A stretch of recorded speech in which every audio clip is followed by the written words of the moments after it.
Because on this day, in 1989, little Maddie Healy was born, lead singer of the 1975. That is such a pleasant-sounding song about a bunch of people running away from the cops with a car full of marijuana. And they got guns. And it's such a happy little sounding song. Did it trick you? It does. I mean, you think, God, what fun. This is so Wait a minute. The cops are chasing them, and they have guns, and they're dressed in black. Oh, and they got a whole car full of them with chocolate. It's marijuana. That's they got. I didn't know chocolate was a euphemism for. Mr. Healy says in this instance, the term chocolate is a euphemism for cannabis. Now, why is the song, I just looked up some things he said about it. Why is it so bouncy and happy? He says it's a love letter to the authority figures in his small town. Oh, that's nice. Small town boredom. The kids are bored, and so they're and the cops are bored. And, yeah, they chase them, but, they love them anyway. That's kind of sweet. Can I pivot back to Misfits and Dope Addicts? Yes.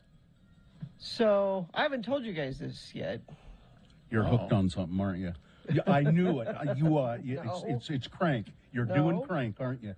No, Sarah Jessica Parker is what that's Sarah Jessica Parker who says that. So she and her husband Matthew Broderick, Maddie, she calls him, have just started, I think this week, a run in New York they're doing the Neil Simon play Plaza Suite together. Not now though, right? Well, which is so Plaza Suite is it's a comedy obviously, and they play 4 different couples in the same it's a hotel room. So who's in the hotel Plaza room this Hotel, week?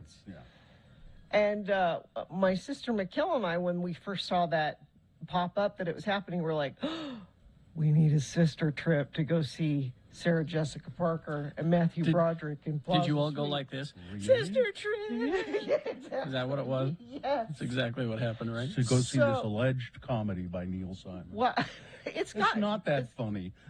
This has gotten good reviews, though. Look it up. It could be. They've gotten really good reviews in it. And so we bought tickets. It's in July. We're going, but she'll be back by then.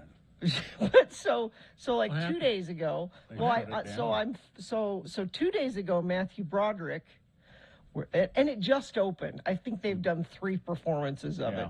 We're sorry that Matthew Broderick has tested positive for COVID, but and so is she. Well, no, but wait. So it was Matthew Broderick, but they said, your tickets, we're still going on, and I don't know who the understudy for Matthew Broderick was, but Sarah Jessica Parker's fine. She tested negative, so we're going to go on with it with Sarah Jessica Parker and some other guy. And then 2 days later... It's Eric Andre. No, you know who the understudy is? Sarah Jessica Parker is so good, she just plays both roles. She does the makeup where she's like man on one side and woman on the other. A male costume on one side and a female costume on the other, and she does both roles. But then they post it, because I'm on this, text chain now where they send you alerts about the show, and they say, well, now Sarah's tested positive. So apparently you can get, if there's one of them, they'll keep going. But if they're both out of it, they're not going to have two. Nobody wants to go see the 2 understudies do the... Didn't these 2 hear that we're done with the pandemic? Apparently not. And there they go, bringing it back. That's the big money producers of the show. They're right. Nobody wants to see the 2 understudies are probably really very good. They might be. But they don't know. Nobody knows their names. The only thing that is selling that show is Neil Simon, Sarah Jessica Parker, and Matthew Broderick. Because they're married in real life and they're playing. Yeah. So, but I'm glad because they're getting the COVID out of the way now, and by the time Mikkel and I go in July, they'll be fine, right? No. right? You No. see, maybe. you see, I know the pervasive attitude in the nation is that COVID is over. COVID is disagreeing. Okay, we're not finding out because as a society we've decided we're not going to test anymore, and it's just not going to be a thing. Is this science you're talking about? COVID disagrees with your attitudes about it. I'm sorry. Is this science? Is that what this is? Yeah, Because I'm if it is, sorry. you better shut up. Yeah, I'm sorry. And if it's not COVID getting Sarah Jessica Parker or Matthew Broderick, it could be that our flight from Salt Lake to New York is canceled because Delta pilots are exhausted and saying, you're On strike. overworking us. Don't. They're striking. I think my favorite sign that I saw them holding was, "If I look tired, it's because I am." Yeah. I loved that. What, are they just making them fly too many hours? Is that Well, they said, and all the pilots are saying is cut back flights. If we have these chronic staffing shortages, you can't have as many flights as you do. Well, but you're asking us to cut back on the money that we make. oh, And that's more important Yeah. than people, Gina. Yep. Haven't we learned anything here? that's always. If COVID has taught us anything, it's the money is more important than people. Now Of course, you're now people were important at the beginning of the whole COVID thing. You remember our valuable workers, our frontline people, Yeah. they were valuable then. But now that society's decided we're done with COVID, money is the more important. not only are you sounding really sciency, you're starting to sound like a socialist. I know, right? I know. A socialist who believes in science. I'm going to kill the show right now. Everyone's going to tune away. I'm pro-union. Go. There it is. Just tune away. Everybody just tune away. Damn you, we should have Just talked tune about away. this off the air before you went ahead and did this. Before you made... I'm done. That's it. Hi, good morning. How you doing? Hi. It's the desperation. You can sense it in our voices. Yep. We laugh. We laugh, Laugh through the just tears, right at is the that gallows, what right on the gallows, and we laugh. We just have to turn it into a laughter. That's all we can do. I'd like It's to like hear that MASH. 1975 song again. It's pleasant. Yeah, it is. It's lovely.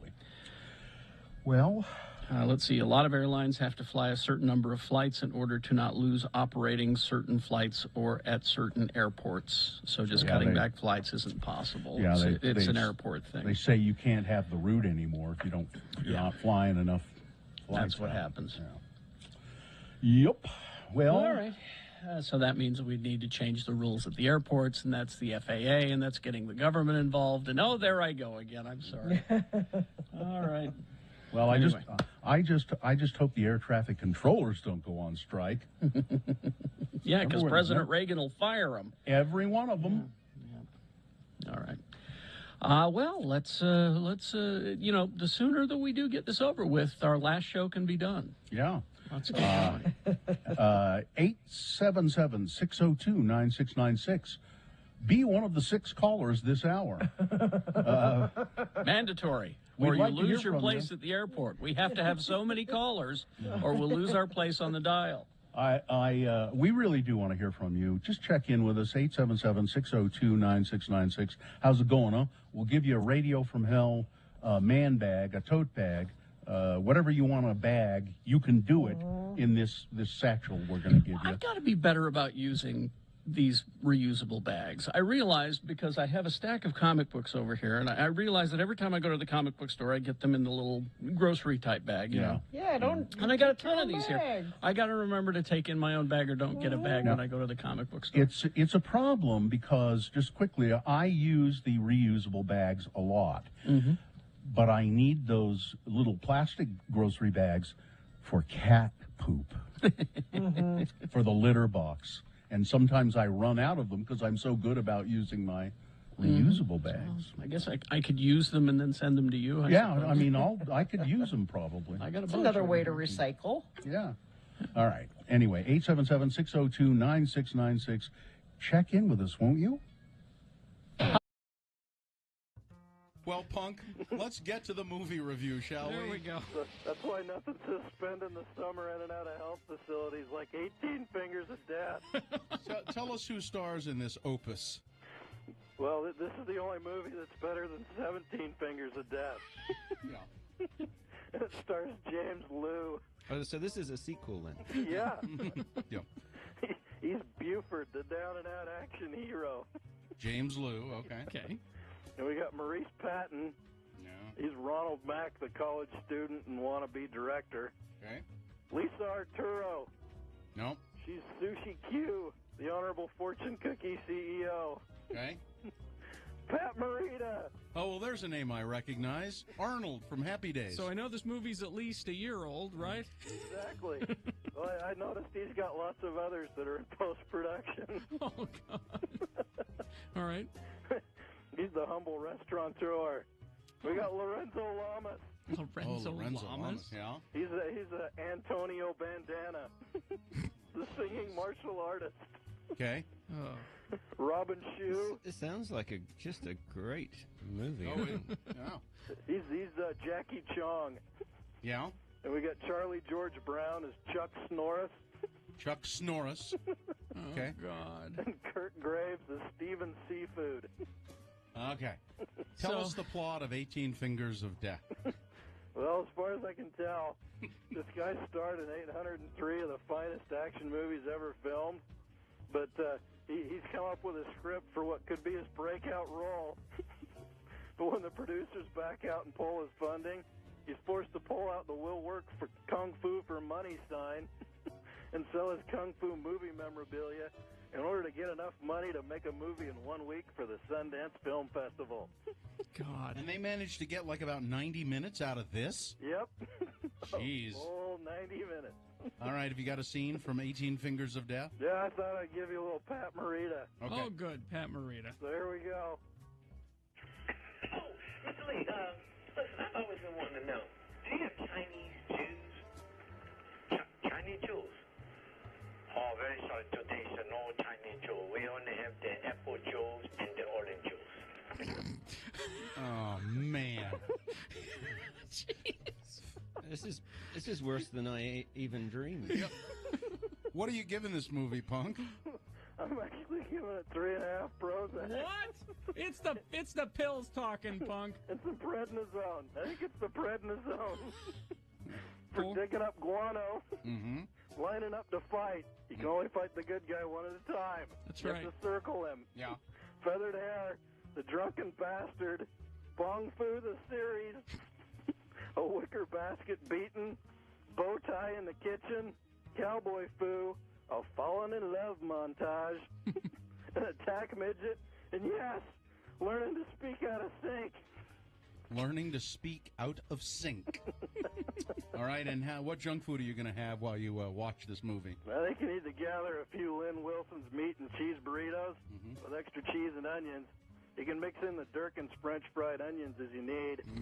A nice meatball hero, some Rainbow Twizzlers, a bunch of Starburst, Reese's Pieces, a bag of Honorable Fortune cookies, and, yes, a nice cold canister of Lost Energy drink. All right, Punk. Wow, sounds lovely, For doesn't it? those of you that are lost, All right. 18 Fingers of Death. the movie that's better than 17 Fingers of Death.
619. Okay. Let's get this over with. I'm ready. We'll officially begin the program, then we'll go to your check-ins at 877-602-9696. Gina? X96 is celebrating our 30th birthday with the ultimate birthday bash. X96 presents Lost 80s Live with Flock of Seagulls, English Beat, Wang Chung, Missing Persons, Naked Eyes, Animotion, Dramarama, and more Friday, August 12th at the Maverick Center, powered by Strong VW. Here we go. Do not leave out Stacy Q, Gina. No. Oh, and Stacy Q. Oh, and quickly, limited amount of tickets will be specially priced at $9.60 starting today at 10 a.m. How do you get them? For more information, Bill, you can go to x96.com. It's all. I'll check that out. All right. Let's officially begin the show now. The moon is in the first quarter. It is 42.8% of full. The moon will rise today at 11:34 a.m. Today being Friday. It's the 8th day of April in the year of our Lord Jesus Christ, 2022. And this is the morning show that remembers the good old days and wonders where they went. It's good old radio from hell, starring the good old lords of morning radio. Good old Kerry Jackson, good old Bill Allred, that's good old Gina Barberi, also known as Angie. It's Katie for short. She's our rock steady and good old producer. And then we got some good old helpers in the producer's booth. We've got Cameron Diaz and Miriam. And now, let's go to some good old listeners, shall we? Speaking of good old, it's John Schneider's birthday today. Oh, really? Good is old he in or redneck. out of jail? Yeah, hard to say. Good old right-wing redneck. Anyway, Aaron. Let's go to Aaron first. Good morning, Aaron. Hello. Hey, how's it going this morning? It's going pretty well, Aaron. What are you doing? Right now, I'm going out to breakfast with the wife. Well, that's nice. Where are you going? We go to Black Bear Diner in American Fork. Yeah, a lot of people like that, the Black Bear. It's a chain of sorts, I think. I know there's one Oh, in... yeah, there's several of them. Yeah. And Oh, yeah. I went to one once in, I don't know, is there one like in Murray or West Jordan or something like that? And it was Probably. good. It was really good. I enjoyed it. So have a nice breakfast. What will you order at Black Bear Diner? I always order their French toast breakfast. It comes with bacon and some eggs. I believe that they call Yep, it bacon freedom. and eggs. I believe they call it freedom toast at Black. Not French toast, freedom toast. Pretty sure. Pretty sure. Well, have a good breakfast. I would point out to you, I think the offer has started. You know, they've got endless breakfast at Denny's now.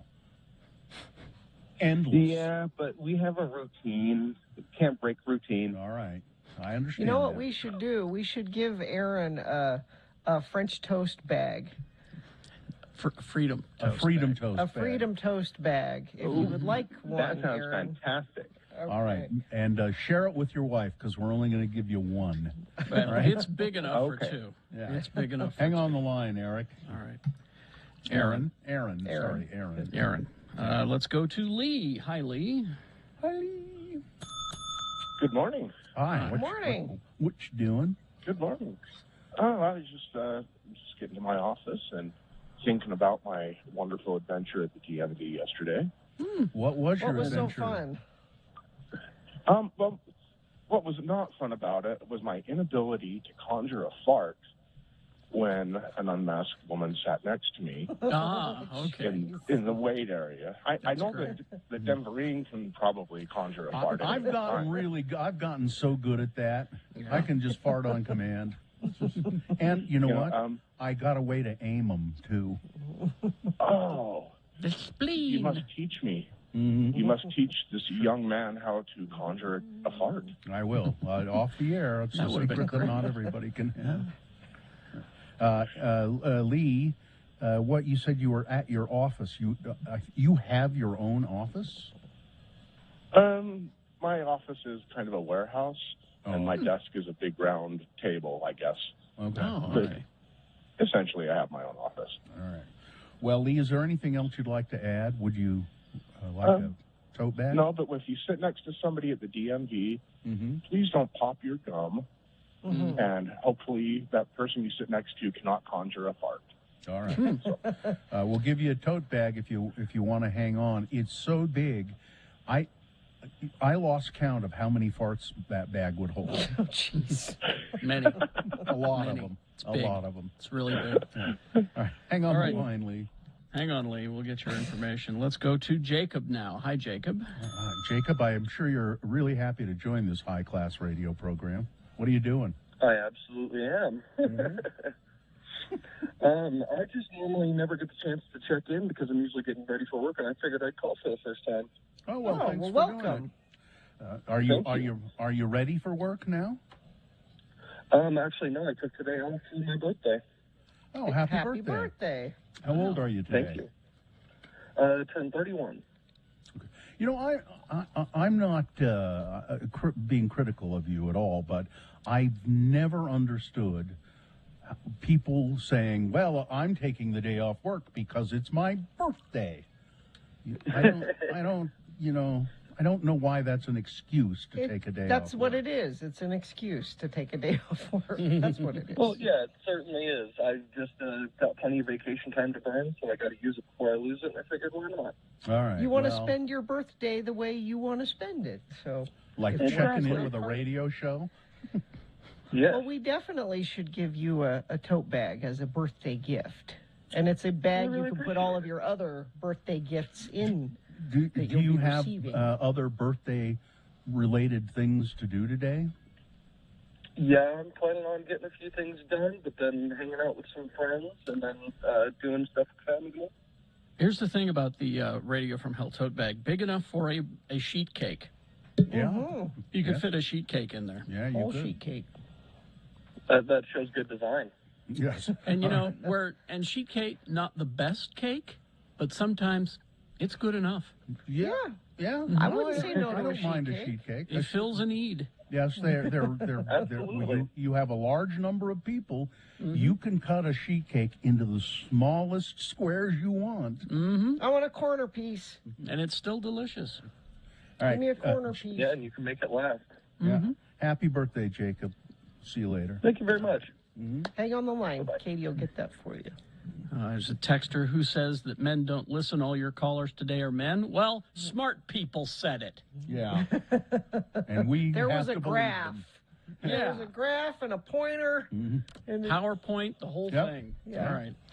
All right. Tracy. Let's go to Tracy real quick. Tracy, good morning. Good morning. Tracy, are you at the 7-Eleven there? No, I am actually at Top Stop and wanted to call and give you fine lords and lady a big old huge shout out from all the people at Top Stop. Hey, Well, Top Stop. Thanks so much. You work You're there? welcome. You work there at the Top Stop? Yeah, I'm the manager. Oh. Which one?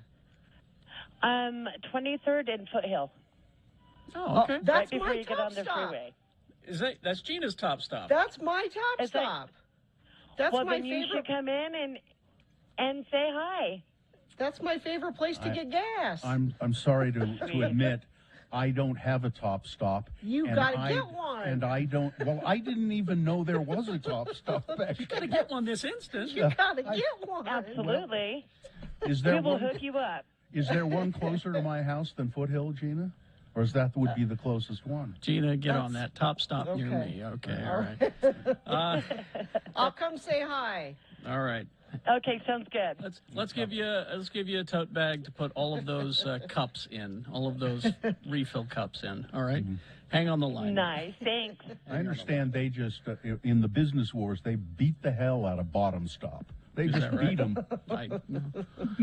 And someday Utah will be ready for Power Top Stop. That's going to be a really good Someday. day. All right, traffic, Gina, please.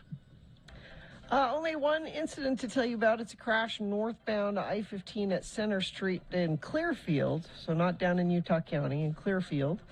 That's the only thing that UDOT is reporting, and you haven't reported anything to me, but you certainly can if you see something. Text it to us, 33986.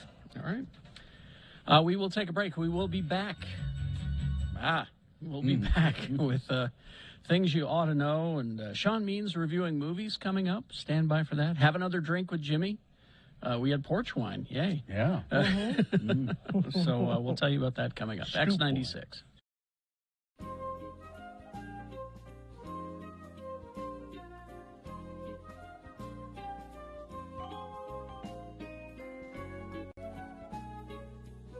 I made a big mistake.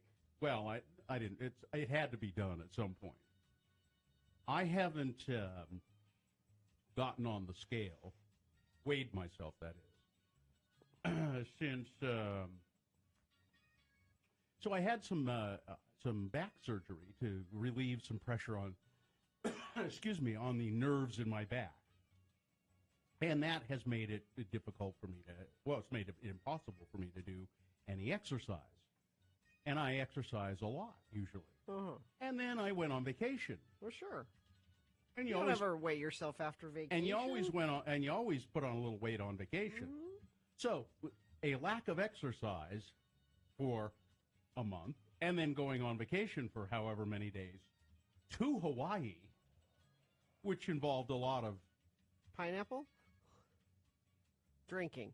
a lot of Empty calories. empty calories. Thank you. That would you please?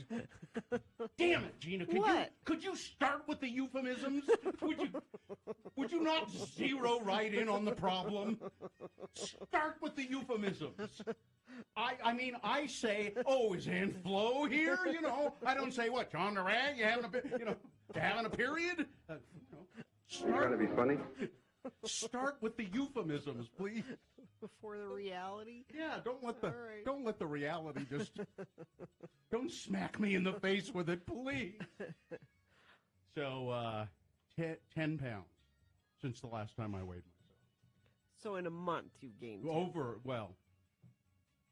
I think I'd have to look and see when that surgery You was. don't look like you've gained 10 pounds. Oh, I sure feel like it. And I don't? Really? No? You look fine. You always say that, though. Because I don't know, why does she always say that? Because I don't think it's true. I'm sorry. I was chasing down things that we have to take care of here. I'm, trying to fix the show. That's all. She always says, you look fine. I think it's you say that either because you don't really look at me or at people. Because I look at you, and I wouldn't say that about you. I didn't ask your opinion on how I look I or how didn't- much weight I gained on my vacation. I didn't ask yours either. You just offered it. I didn't ask your opinion. Okay, I won't say you look fine. I start out saying something nice when I get in trouble for that. I don't think I look. I think you can tell I've put on 10 pounds. Can't you, Carrie? Gina, watch and learn. Really? Can you tell that I put on 10 pounds? You hide it well. But you can tell, can't you? No. You can't? No. I also don't look at you very closely. I believe that. It's true. I don't look at anybody very closely. I know. I look keep at, my head down. I do my job. I get out. I look at people too closely. Yeah, would you quit looking at me so closely? I'm sorry, how's your eye? It's better. Is it really? It doesn't- That's what you said. That's what you said when it wasn't. But now it's just crusty, not puffy. What did your husband Now we're say in this- now that he's seen you? Did he, when he got home and looked at it, did he go, my God, why didn't you go to the doctor? No, he's still saying it's fine, so it's fine. It's scabby. I think that if you had FaceTimed him, Yeah. he would have looked at it and went, "Oh God, Yeah. Boots, No, get he in was there." he was with me all weekend, and it was fine. But so again, he doesn't look at you very closely. He just keeps his head down and does his job when he's with you. Which I'm you know- glad that he doesn't notice I've gained weight. No, so he just that's- keeps his head down and does his job.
6:34.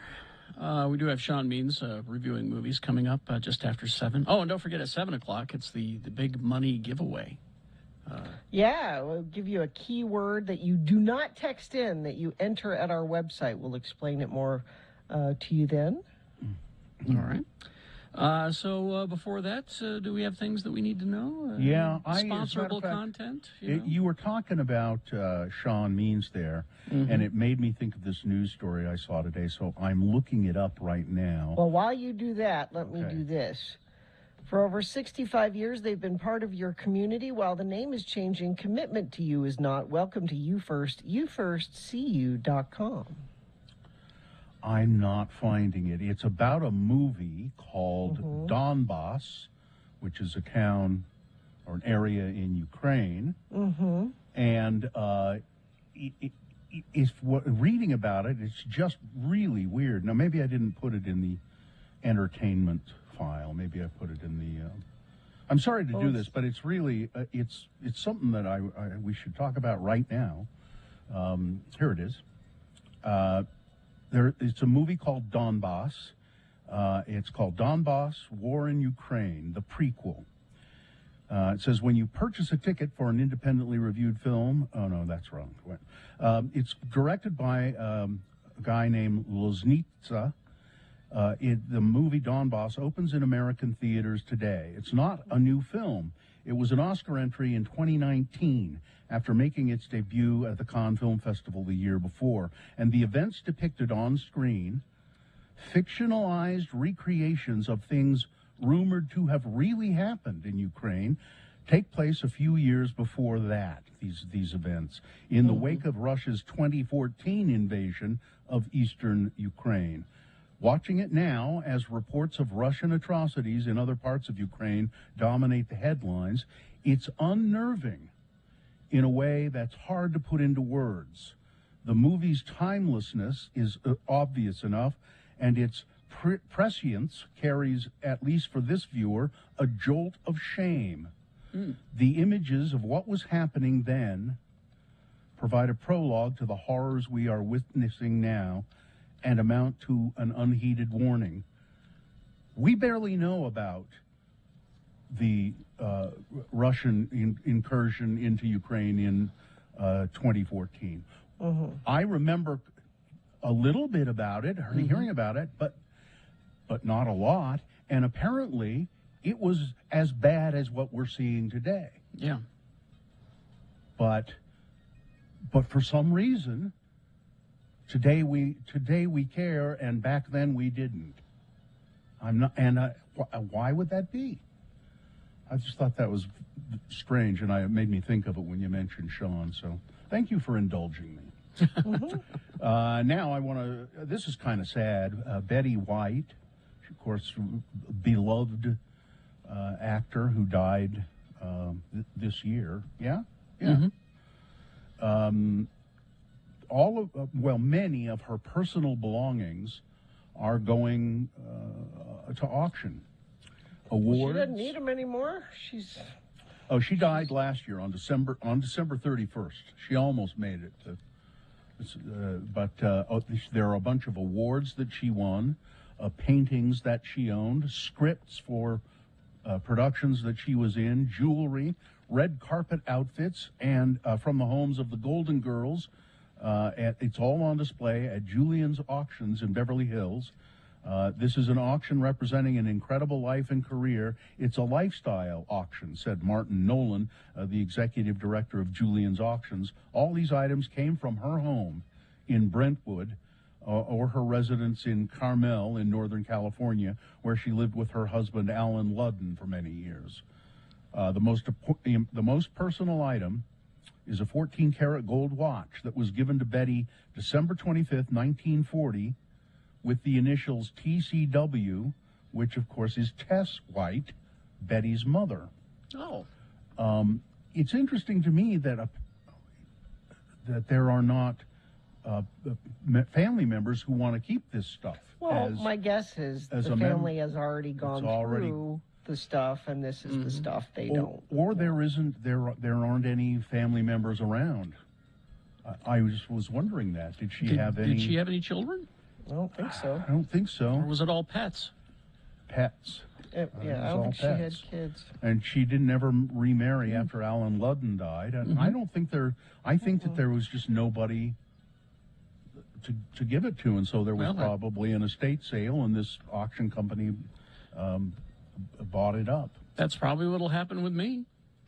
You know, I don't have anybody to pass this along to. I mean, Yeah, maybe you ought to think about making some provision for that. yeah, I've talked with Wade Taylor about it. Yeah, I mean, like, what do you want to happen with all of this stuff that you love so much? You know, it's maybe Or somebody. do you care? I'll tell you. So years ago, a friend of mine died, and he had a huge collection of beer cans. He collected beer cans, and I think they were, as I recall, they were all full. You know, he just kept the beer in them, and just different artwork and beer from all over the world, different eras of beer, and he had shelves and shelves and shelves of it. And when he died, somebody said, "What's going to happen to the beer cans?" And actually, he had in his will that they would go to a certain person, a friend, another friend. And they were like, "Great, what am I going to do?" No, as I remember, I can't remember the friend's name now, but as I recall, he was just ecstatic to get it, because it was, I mean, it was a lot, but it was beautiful, and it was lovingly collected over the years. Do you have things No, this is itemized? crap. This is all crap. I don't care No? about it. Like, I want I my mean, kid to have this and that, and no, I don't really. No, because it won't matter. I'm going to die way before my wife does, because she's that much younger than I am. I'll die so she can just it take would be all. nice if you made it clear. She can take all of that stuff to the DI. I'm fine with that, because I don't think there's anything. I mean, I may be wrong, but I don't think there's anything any of my descendants would want. You should ask, because there may be something that is special to them that you don't realize. Kids, like I'm fixing to die. What would you like? So my parents are actually going to sell their house next year and things like that. And so they're going through their things. And there are things that I've been like, hey, I would like that in the future. And they're like, I had no idea you would want this. Yeah. Ask and them. so we're Ellie and I are slowly making claim on things at the house, because that's what my parents want us to do. Now, Gina, you were all excited about, girls' trip to go see Plaza Suite. Here's another one for you. What? Mother-daughter trip to go see Jimmy Buffett in Salt Lake. You No. parrot heads, you yacht No. No? No. Wouldn't you and your mother go to that? No. Now, Kenny Loggins comes to town. We're all over that. But Well, that sounds like a highway to the danger zone myself. I'm going to move on to something really serious now. So, this is all over the news today, and it's horrible to look at. At least 30 people were killed in Ukraine. A Russian missile strike on a crowded train station in eastern Ukraine. At least 30 people are dead, 100 wounded.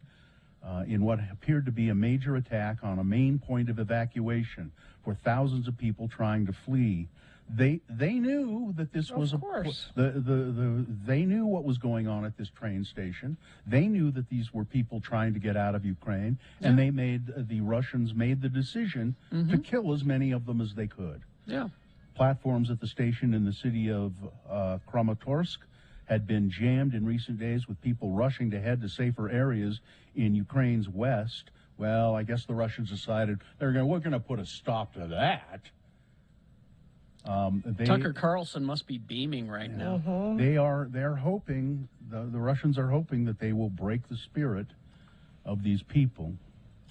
The Republican manhandling of Judge Ketanji Brown Jackson this week, it was, according to this article, convincing evidence that the Senate's Supreme Court nomination process is pretty much broken. The aggressively hostile interrogation of Judge Jackson, featuring political dog whistling and relentless relitigating of Supreme Court feuds of the past, marred what could have been not only a reset for the Senate, but a significant national moment in seeing the first black woman ascend to the pinnacle of the American judicial system. Instead, it was an escalation of what has come before it in recent years. Toxic partisanship, bitter attacks, nasty questioning full of innuendo about the supposed character failings of a nominee. Do you believe child predators are misunderstood? Said Senator Marsha Blackburn. What a horse crap question. That's a when did you stop beating your wife question. Yeah. Could you fairly judge a Catholic? Said Lindsey Graham. Oh, yeah, that was a beautiful. And do you agree with this book that is being taught with kids racist that babies are racists? Said Ted Cruz. Of course, Ted didn't read the book because that's not what it's about. No, what a bunch of nonsense. Horse crap. If Ted even read the book, you wouldn't understand it anyway. Now listen to this now. We had a call from a woman who works at the Top Stop. Yes. Up on Foothill, right? Mm-hmm. This is going to affect you. I forget your name now. Tracy. Anyway, she called us Tracy, this morning. I think. Tracy, was it Tracy? I didn't write it down. Sorry. But anyway, Utah's Department of Transportation is alerting motorists that a bridge slide over I-80 this weekend is going to close the highway in both directions between Foothill Drive and 7th East from Friday at 9 p.m. That's tonight until Sunday at 1 p.m.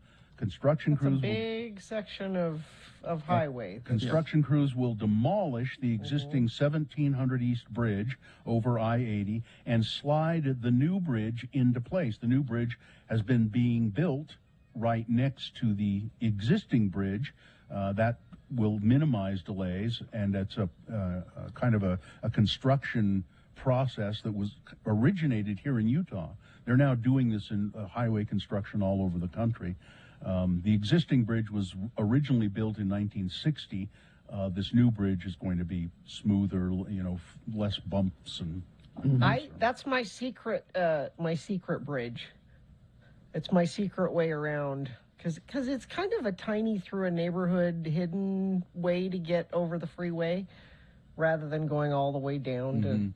Oh, it's that Highland one. Drive. Yeah, I know exactly, it's by Highland High School. It's by. It's that kind of a little sneaky. I don't want to deal with all the traffic down there. I'm just going to sneak across the freeway right here. I thought it was the bridge that you most often like to live under. No, that's a different. That's a different one. Okay, I think that's the bridge probably, that she dines under. Yeah. Eats My her lunch Beddoes. bridge. Yeah. That's my lunch bridge. I think that's about it. Okay, sports weather traffic.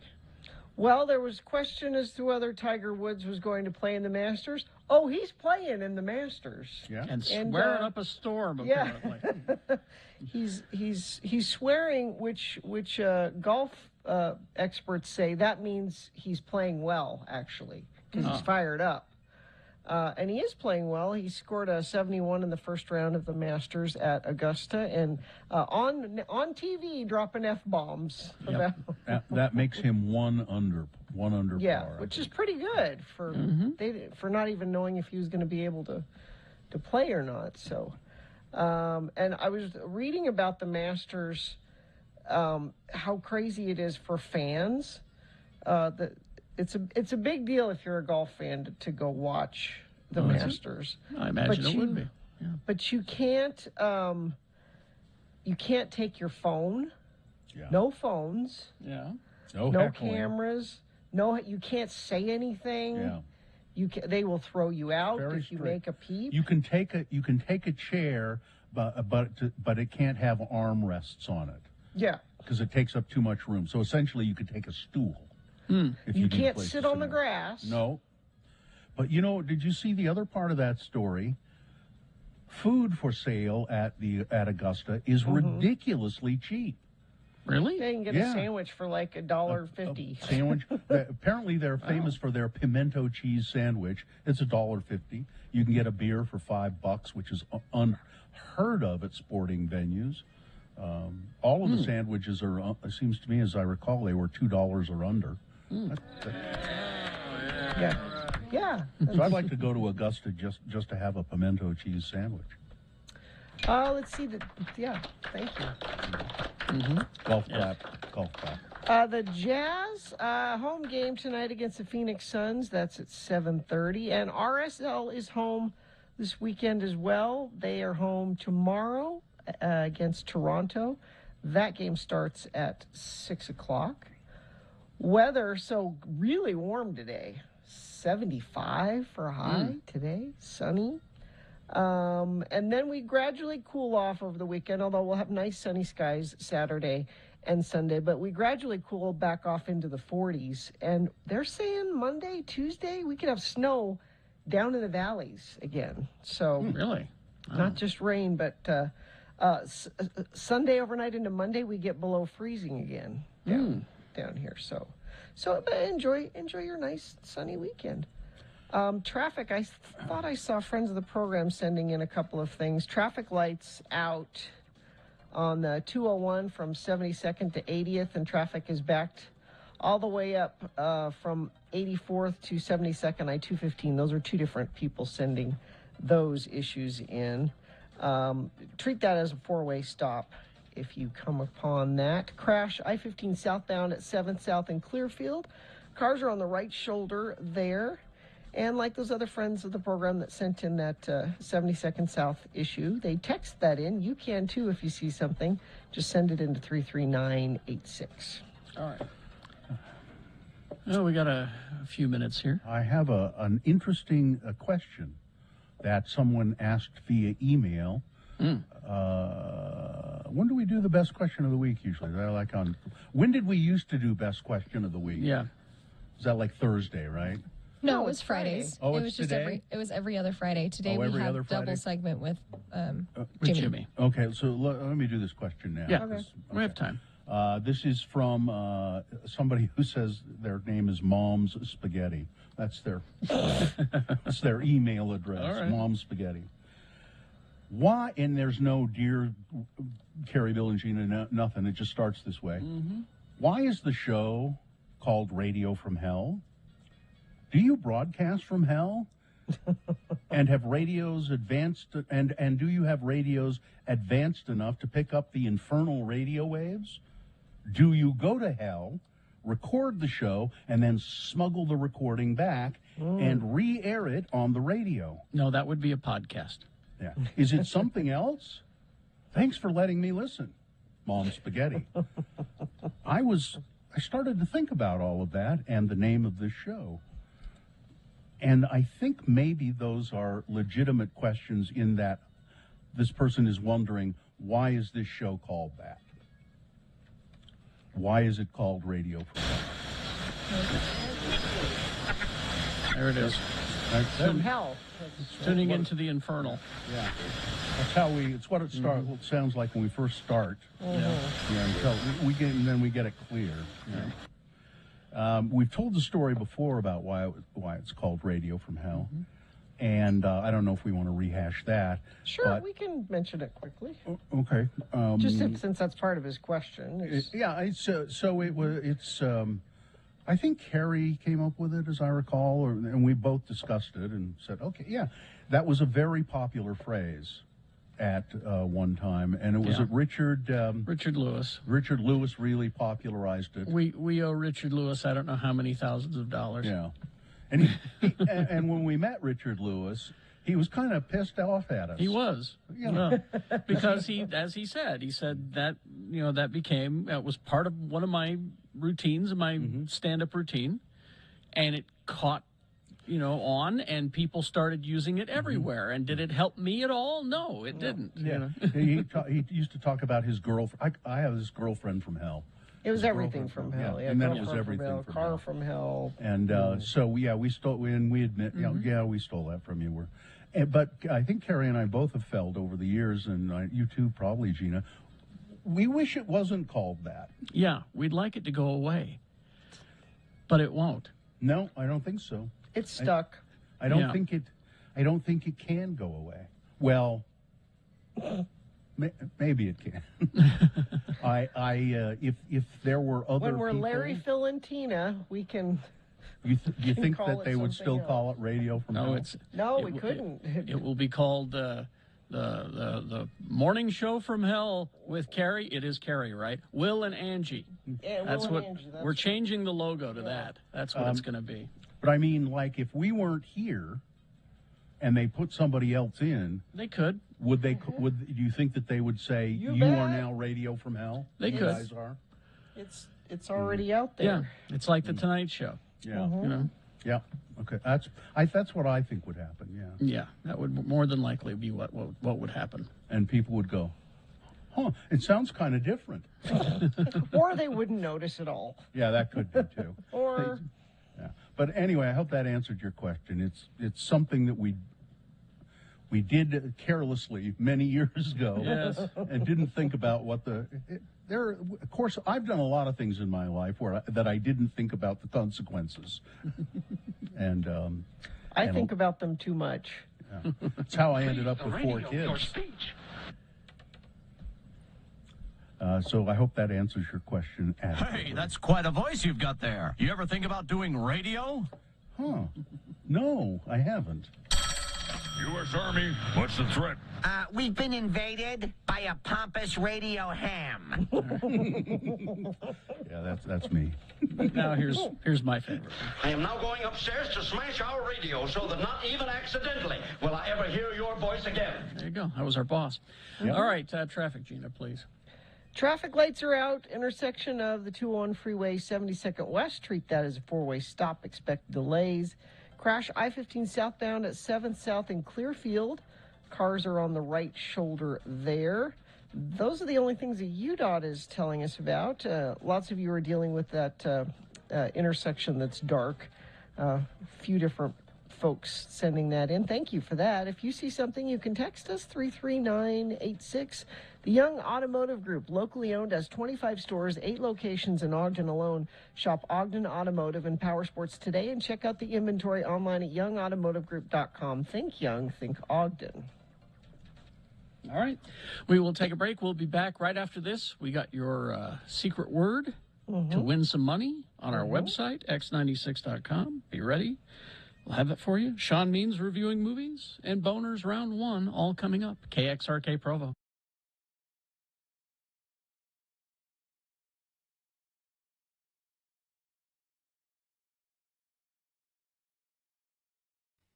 So my kids are doing the hybrid school thing, which is... So part gasoline and part electric?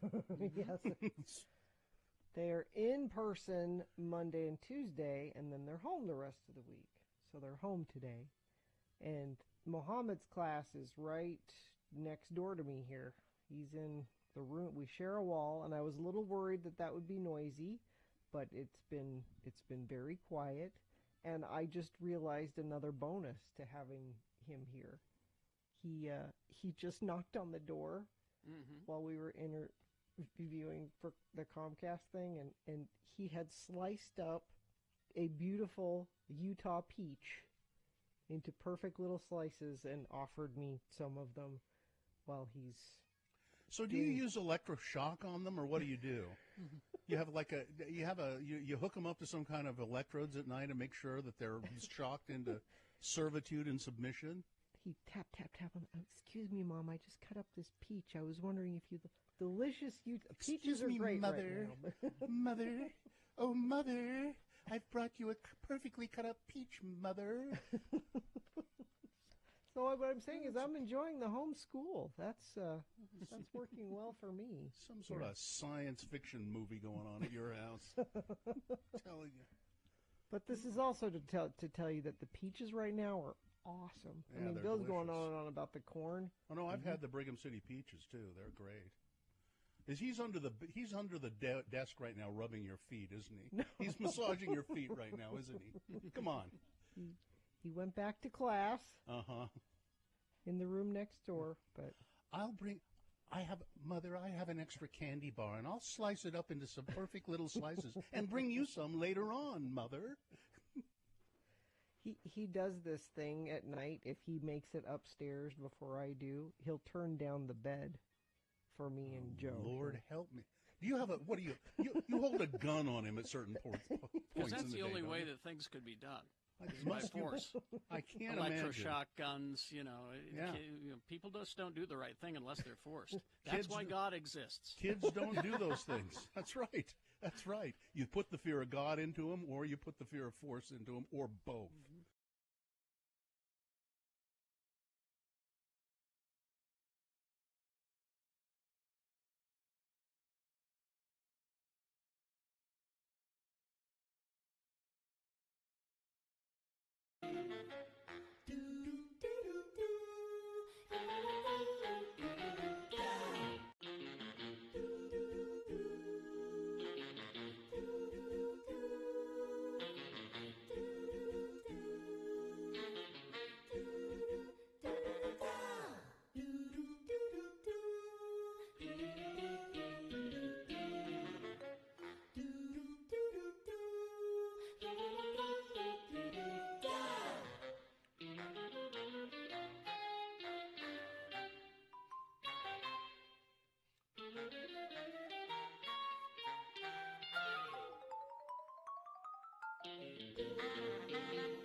Money. It's the money.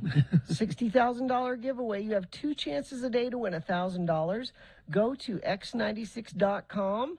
It's the front page, the rotating banner, first thing you see.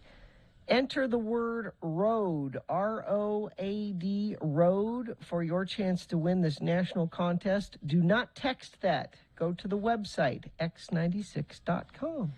All right. Movies with Sean Means brought to you by. Brought to you by, are you searching for Pokemon? Locally owned Haster Games has the best selection of Pokemon, Dungeons and Dragons, Magic, and more. Shop online at hastergames.com or visit the store. 6831 South State. Curbside service is available. Here he is via telephone this morning. Our good friend Sean Patrick Means. He's the culture editor for the Salt Lake Tribune. He's a film reviewer, and you can find all kinds of stuff that Sean writes in the Salt Lake Tribune, sltrib.com, or you can go to his website for everything Sean Means related, moviecricket.net. Good morning, Sean. Good morning. Let's get to it. Where are we here? Okay. Let's start with the artsies. We got one art house movie called Mothering Sunday. Outwardly very prim and proper English drama, 1924. You've got a rich couple taking the day off to go visit family friends for a picnic and to celebrate an upcoming wedding for their friends' children. The real focus is on their maid, Jane, played by Odessa Young, who's a fine young actress, and what she's doing on her day off, which is going to another state to meet her secret lover, played by Josh O'Connor, and they have a lot of sex. And but then he has to leave because he's one of the people getting married, and he's late for that picnic. There you go. Okay. Yeah, there's a lot in here about love and lust and a lot about grief because several of the people we hear about died in World War I. So there's all this sort of thing, and it's also about how Jane takes these sort of sensual pleasures, like exploring her boyfriend's family library while she's nude, and referring back to those later when she becomes a writer. I find reading naked is the best way. Okay. Didn't need to know that. So I'm giving Mothering Sunday 3 stars. 3 stars. It's playing, it's playing at the Broadway and a few other places. All right, Mothering Sunday. Let's go to the fartsies, and Michael Bay strikes again with Ambulance. Michael Bay, Ambulance. He only has $40 million to spend on this movie, so he only gets to destroy half as much of a city as he usually does. This is Michael Bay taking his Matchbox cars and crashing them up and see what happens. Cool. You have Jake Gyllenhaal and Yahya Abdul-Mateen II, the guy from Candyman and Watchmen. They're brothers, and Jake runs a crew of bank robbers, and he wants Yahya, who's an ex-Marine and a good driver, to help out on this heist. But the heist kind of falls apart, and cops are all around, and there's a shootout, and Yahya accidentally shoots a cop in the parking garage. Oops. And then an ambulance comes to the scene, and so Jake has the idea that they're going to take the ambulance, put the wounded cop in there, and then they're going to take the cop and the EMT as hostages. And the EMT is played by Aiza Gonzalez, who's really good. And then there's a car chase, and things crash. The problem here is that this movie is way too serious in the wrong places, and it's way too jokey in the wrong places, and never just right. I mean, Michael Bay, emotions, but what are those? But like I said, he's crashing his Matchbox cars together too much, and he's discovered camera drones. He's discovered drone shots. No. So yeah, you get the feeling he's auditioning for the next Spider-Man movie. And it's like 2 hours and 15 minutes, and it gets really tedious before that. How many stars you give it? 2 stars for Ambulance. It's everywhere, of course. Ambulance. Well, you did hear that Michael Bay apologized for making one too many Transformers movies. I would rather have him apologize for 4 or 5 too many Transformers movies. But that's just me. Sonic the Hedgehog 2 is also out this All right. week. This is a big one. Sonic is back. So are James Marsden and Tika Sumpter as his human parents. And Jim Carrey is back as Dr. Robotnik, a.k.a. Eggman, being evil in that silly way that only Jim Carrey can do. There's new characters this time. Tails, who's a two-tailed fox who helps Sonic, and Knuckles, who's an echidna who's out to find something called the Master Emerald, source of ultimate power, whatever. Yeah. And an echidna looks kind of like a hedgehog, right? Yeah, rather. Yeah. There's not when you do this in the video game, the only way you can tell them apart is one of them's blue and one of them's red. Oh, I see. But Knuckles is voiced by Idris Elba, so you got that. Right. As with the first movie, Jim Carrey is the best thing to hear. He's funny and it's fun to watch. Pretty much everything is the same as it was the first time. So if you like the first movie, you're going to like this. I'm giving Sonic the Hedgehog 2 2.5 stars, which is what I gave the first one. So, and it's also at theaters all over the place. So. All right. All right. Okay. So let's focus on this one because we all love Michelle Yeoh. And when we saw the trailer for this, we went, "Oh, finally! Look at this." So anyway, go ahead. Everything, Everywhere, All at Once is the title. And this may be the most accurate movie title I've seen in a long time, because this movie is delivering so much at you. It is so moving, so emotional, so funny, so crazy, so inventive, so weird, all at the same time. Michelle Yeoh stars as Evelyn. She's a Chinese-American laundromat owner who's about to meet with an IRS auditor, and her receipts are a mess, and they make no sense. So she takes her husband with her and takes her father. Her father's played by James Hong. A veteran character actor. You've seen him in a million things. They're not much help facing up to the auditor, played by Jamie Lee Curtis. Then something weird happens, and the first of many weird things. Evelyn gets dragged into a storage closet by her husband, but then he says he's not her husband. He's a parallel universe version of her husband, and he tells her that that the fate of the entire multiverse is resting on Evelyn fighting an evil force that's destroying universes one at a time. And the evil force looks a lot like their daughter. Oh, my. Now, this doesn't sound like it's good. I mean, it just sounds kind of dumb. But well, it's at first she doesn't believe this is happening, right? But she starts to see her other lives in other universes. In one life, she's a Benihana chef. Another, she's a glamorous movie star. And in another universe, everyone has hot dogs for fingers. That's Bill's universe. Bill wants that universe. And I still haven't gotten to the really weird parts. You just sit back and are amazed at everything that this movie is pumping into your eyeballs. There's kung fu, there's supernatural, there's science fiction, there's romance, there's comedy, there's family drama. You almost think the movie is going to burst with just too much stuff, but it manages to contain everything. Is it hard to follow? It sounds like there's so much going on, it might be hard to follow. If you just sort of ride the wave, you're fine. Okay. Don't check your phone. Just surrender to it. Yeah. And, Don't check your phone or go to the bathroom. Pay attention, and you'll be fine. Right. You know. Right. It helps that Michelle Yeoh is, as Carrie said, amazing. She's always always has wonderful. been amazing. Always. Crouching Tiger, Shang-Chi, anything. And here she gets to do comedy, drama, romance, all of it. And she's just great. The secret weapon here, the guy who plays her husband, Ke Huy Quan. Mm-hmm. He is so amazing. He plays so many different versions of Evelyn's husband, and he does it brilliantly. And the shock here is if you know who Ke Huy Quan is. Mm-hmm. He's a child actor in the 80s. Yeah. Mm-hmm. He played Data in The Goonies, and he was Short Round in Indiana Jones and the Last Crusade. Dr. Jones! Yeah. And he's now 50 years old, so think about that. And I want Oscars for this guy. This guy is such a great performance. I want Oscars for all of it because I think it's just all Now, amazing. who directed this and conceived of it? The two guys, Daniel Kwan and Daniel Scheinert, they are known collectively as Daniels. Mm-hmm. Their last movie was at Sundance. It was called Swiss Army Man, and I that's the one remember where Paul Dano rides the rotting farting corpse of Daniel Radcliffe. Yeah, I remember that. If you remember that, that you thought that movie was weird. That is nothing to this one.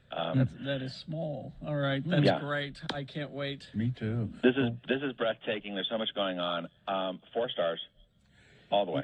Is it in theaters only, or how is it? It is in theaters. It's the Broadway and a few other places. Go see it at the Broadway. Support your local nonprofit. But it is so good. It's so amazing. I'm so happy because Michelle Yeoh, she is a global treasure as far as I'm concerned. Everything, everywhere, all at once, and a very rare Sean Means 4 stars. Wow. Okay. What do we got next week? Next week we have Fantastic Beasts: The Secrets of Dumbledore. Oh boy. Yep, the 3rd in the series now. Mm-hmm. Eddie Redmayne is back, Jude Law's back, and now we have Mads Mikkelsen playing Grindelwald, the villain. No Johnny Depp. No Johnny Depp. We don't need Johnny Depp.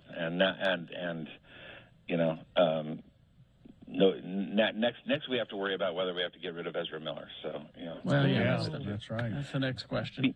Be nice to watch a movie where we didn't have to worry about all the stuff that was going on off screen. All right, Sean, thank you very much. Sean. Read Sean's stuff, moviecricket.net, and in the Salt Lake Tribune. Thank you. Thank you very much. Right. All right. Traffic, Gina, please. Rocky Mountain Power is reporting a power outage in Magna. It's affecting a couple hundred customers and also traffic lights. So if you're in Magna, make sure you treat any dark signals as a 4-way stop. Use caution there. Also, reports of traffic lights not working at the intersection of the 201 freeway 72nd West. Treat that as a 4-way stop and expect delays. If you see anything, you can text it to us, 33986, and I will pass it along. Boners round 1 coming up. Go ahead. Candidates. Number 1, I'll put a stop to beer drinking in this city. Don't think I won't do it. Boner candidate number 2, I really dislike Rand Paul. And boner candidate number 3, I say many things that people don't understand. Boners round 1 coming up after these. And don't forget, Have Another Drink with Jimmy coming up at 7:45. He's going to tell us about some red wine that he gave to us. But then he's going to be taking your questions at 8 o'clock. So any questions that you have about adult beverages, this is the man. He knows it all. So be ready with your questions for Jimmy the Wine Guy coming up. Stand by. X96.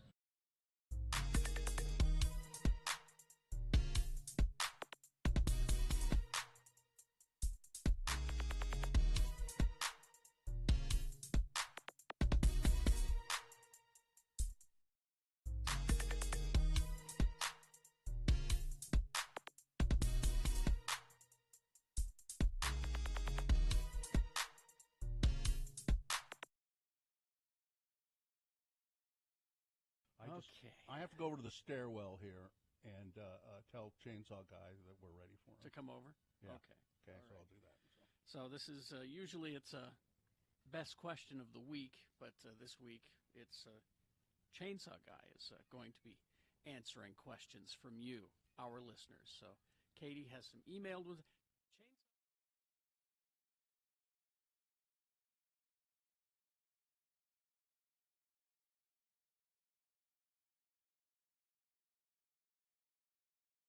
So this weekend is also the big shopping thing. It is. And I'm telling you right now, if you go, I'm going to be hurt. The big shopping thing being every year, Gina. Well, you tell them what you do every year. Yeah, go ahead, Gina. It's my mom, the Sainted Mary Claire, and 3 of her friends, and all their daughters. I don't even know how many people it is. It's like 40 people. But they're all of a certain. Oh no, I'm not going to do it. Never mind. I was going to be way too mean there. I was so hoping you'd continue. Let that thought flow through there. Anyway. In fact, one of the mothers was shopping a day or two ago with her daughters. I'm not sure where they were, but getting a jump on it, were they? Well, no, they were trying to buy the matching jammies because we all wear matching jammies, and those are pajamas for those of you who don't know what jammies are. Matching jammies. And the mother said, "Oh, I want these," and they said, "Well, we need to order them in." And she said, "Well, I have to have them by Thursday." I'm like, why do you need 5 pairs of matching jammies by Thursday? And she said, "Well, we go on this shopping trip every year." And he said, "Is this Gina Barberi's shopping trip?" God. Okay, so we don't need to explain it. Everybody seems to know. But here's the deal: is that if you go. Why will you be hurt? I will be hurt because she can't make the ride into work here and sit in this comfortable chair that Babinski's has given you. But she can go Can go and shop. And that just shows there's that guilt thing coming back, is that you and I cannot have any control. No. But Mary Claire, queen of guilt.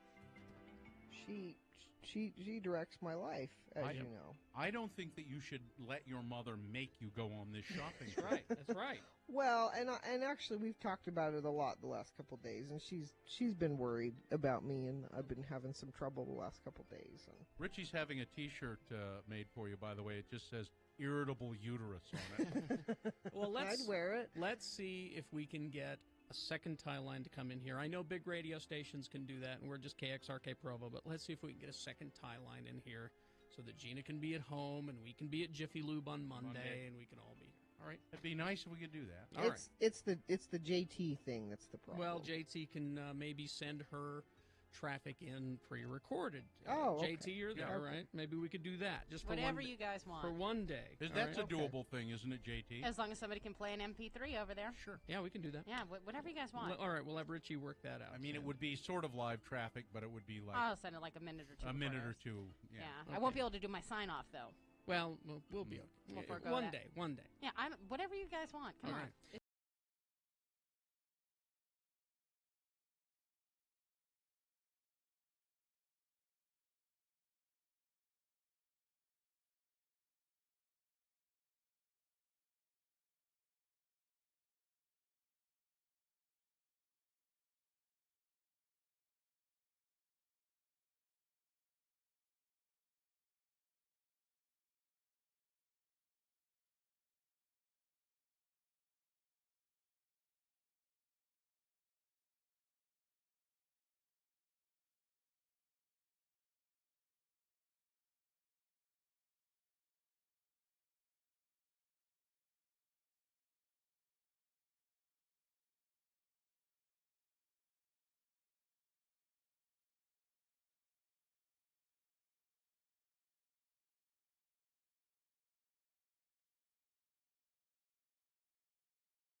7:19 right now. Yeah, Breyer is going to serve out this. He's the guy retiring that she'll replace, but he's going to serve out this term on the court. Be in the summer sometime. No, we can't just stick her in there? No. That's packing the court, Carrie. You can't pack the court. Sure we can. No, There's no rules that says we can't. That's what Roosevelt wanted to do, you know. Yeah. All right. And don't think that a Republican president wouldn't. Of course he would. Let's see, 7:20 right now. Let's go to round one of your boners. Presenting now 3 news stories. These are examples of bad, stupid, funny human behavior. And you will decide with your vote of these 3 candidates which one is the worst, which one deserves to go forward to boner fight and get that chance to become boner of the day. Boner means mistake. 2 candidates now, a third coming up here in a bit. And once you've heard all 3, you'll vote to send one of these forward. Of course, round 2 happens at 8:20 with 3 more candidates. We get another winner there. Send that one forward as well. Boner of the day is decided by you at 9:20 this morning. That's when you vote between the winner of each round. That's when boner fight happens. So let's send one of these forward from this round 1. One of you lucky random boner voters will receive tickets to our 30th birthday bash. It's the Lost 80s Live with Flock of Seagulls, English Beat, Wang Chung, Missing Persons, Naked Eyes, and many, many more. It's happening Friday, August 12th at the Maverick Center, and it's powered by Strong VW. And a limited amount of tickets will be specially priced at $9.60. That starts today at 10 a.m. If you want more information on purchasing those, go to x96.com. Here's boner candidate number 1. I will put a stop to beer drinking in this city. Don't you think I won't do it? For the second time in recent weeks, Columbus, Ohio police have charged a man with making terroristic threats. Court documents state that the police were made aware of a post on social media, a social media platform called Discord, which I'm not familiar with it, but the title says it all, doesn't it? In which James Meade II said he wanted to crash an airplane into the Anheuser-Busch plant off of I-270 in northern Columbus. I hope they got a terrorism insurance plan the day before, Mr. Meade allegedly wrote, according to court documents. Meade, who lives in Chester Hill, Ohio, is facing charges of making terroristic threats, and a warrant has been issued for his arrest. The Ohio National Guard confirmed that Meade was, in fact, a member of the National Guard who has been enlisted since 2017. He said, "I'm going to do it. Don't you think I won't? I'm going to crash a plane into the brewery." If you make threats, you tip them off. If you're going to do these things, just do them. Don't tell them you're going to do them. Gosh. That's Gina Barberi's. She has a handbook. It's a handbook for terrorism. Gina Barberi's Terroristic Threat Guide. Don't write a manifesto. Don't have a Facebook page. You just do it. Yeah. Boner candidate number 2. I really dislike Rand Paul. I just can't. The Senate, it says here, may have confirmed. Well, they did confirm. They did. Ketanji Brown Jackson to the Supreme Court on Thursday, but no thanks to Rand Paul. Paul, who was inexplicably absent when the vote stood at 53 to 46, he eventually showed up. They had to stop. He eventually showed up and voted against her from the cloakroom because he wasn't wearing a suit. Senator Graham also voted without wearing a suit. You know, a sign of a little bit of respect. A little, but, you know, Rand Paul comes in there wearing sweatpants. Many people weren't surprised by Rand Paul's behavior. He also blocked an anti-lynching bill back in 2020. Yeah. And that's because, well, I won't say what he is. I'll just say I really dislike Rand Paul. Did he? Where was he that he was late? Did someone call him and go, "You better get down here"? No, he was purposely late. Yeah. You know he was. That was him making a statement. The Republicans had said, "Let's organize a boycott of the vote," and Mitch McConnell, who's coming up, Mitch McConnell, who is a horrible human being as well, Yeah. but he's smarter than they are, than most Yes. of them, Yeah. and said, if we did a boycott, that's just going to Yes. look horrible. We can't do that. We got to go with procedure. So Rand Paul, somebody else did it too. This is how they show their displeasure. And then there were Republicans who, the minute they voted, left the room. Well, as soon as the vote was announced, they got up and stormed out. So boner candidate number 3 coming up in a minute is, I say many things that people just don't understand. Okay, boner round 1. We got candidate number 3 coming up here in just a bit. Do you have some sponsorable content? Yeah, you know who Jenna Malone is? Mm-hmm. Actor. Yes, I Been think in so. Hunger Games and other stuff. Well, you're gonna Stepmom with Julia Roberts. She's a hero. You'll find out why. Really? Okay. Brought to you by the Young Automotive Group, locally owned, 25 stores, 8 locations in Ogden alone. Shop Ogden Automotive and Power Sports today. Check out the inventory online at youngautomotivegroup.com. Think young, think Ogden. Jenna Malone, whose most recent work, I think, is on the, she had a recurring role, and she was very good on Amazon's Goliath with Billy Bob Thornton. She recounted her pursuit of a man who she saw kicking and choking a leashed dog in Hollywood. Malone said she first yelled at the man from her car to stop abusing the dog. And when he didn't, she got out of her car and chased him down on foot.